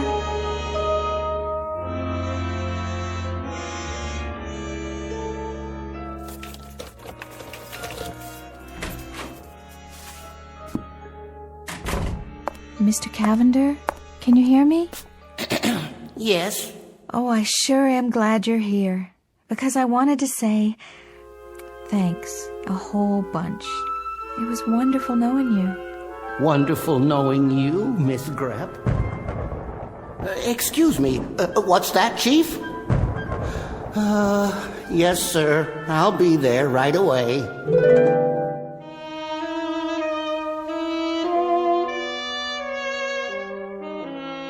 Cavender checking in, sir. I just looking over the report we received on you. Conduct unbecoming an angel. Gin and tonic consumption, gin fizz consumption, gin on the rocks, extra dry martinis, general inebriation. Need I go on? Cavender, you're a disgrace to the entire service. I'm sorry, sir. I truly am. I'm afraid you know what this means. Reclassification, sir. At least reclassification. I know it. I expected it. I hate to do this, Cavender. I really do. As a matter of fact, Hey, Chief, look at this. What? Why, this is incredible. It is. See for yourself, Chief. Come over here. My eyes aren't so hot lately. Try, Chief. You can do it. Where are you pointing? Lean over the edge. That planet there, the little blue and green one? Yeah, check the island of Manhattan, the lower part. She's happy. She is, isn't she? She looks at least 6 times happier than when I found her. She's incredibly, deliriously, totally happy. I don't understand how that could be. But I tell you she is, sir. See? See what she's doing now? What is that costume she's wearing? A bowling shirt, I believe it's called. Say again?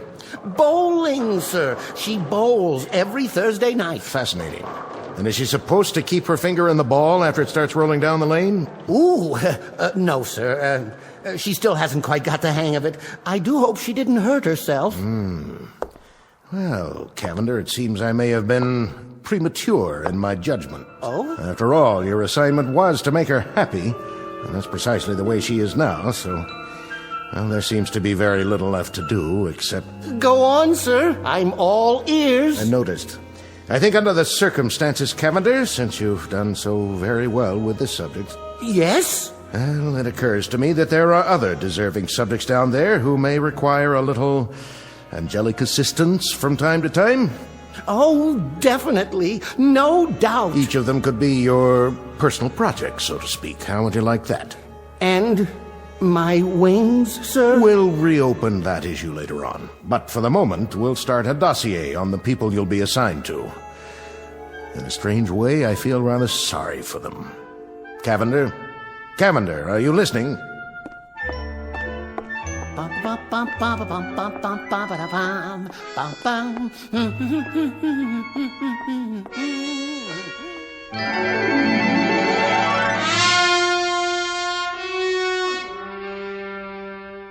Chapter 1 in the saga of Harmon Cavender, Guardian Angel, proving, among other things, that happiness is relative, that angels have their own problems, and that some people never had it so good, or something along those lines.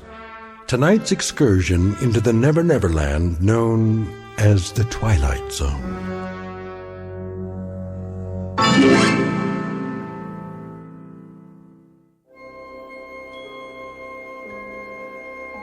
Hi, this is Carl Amari, producer of the Twilight Zone radio dramas. I'd like to take a moment to tell you about our official website at twilightzoneradio.com, where you'll get the latest news and information on these Twilight Zone radio dramas. Plus, at twilightzoneradio.com, you can digitally download 3 free episodes or any of our episodes for only $1.95 each. In this age of ever-changing technology, we've decided to make these episodes instantly available to you by making the Twilight Zone radio dramas a digital download-only series. This means that this series will no longer be offered on CD. The CD collections at our website are now being offered while supplies last at buy one, get one free. So be sure to get your favorites before they're sold out. Be sure to visit us often, and I'll see you in the zone.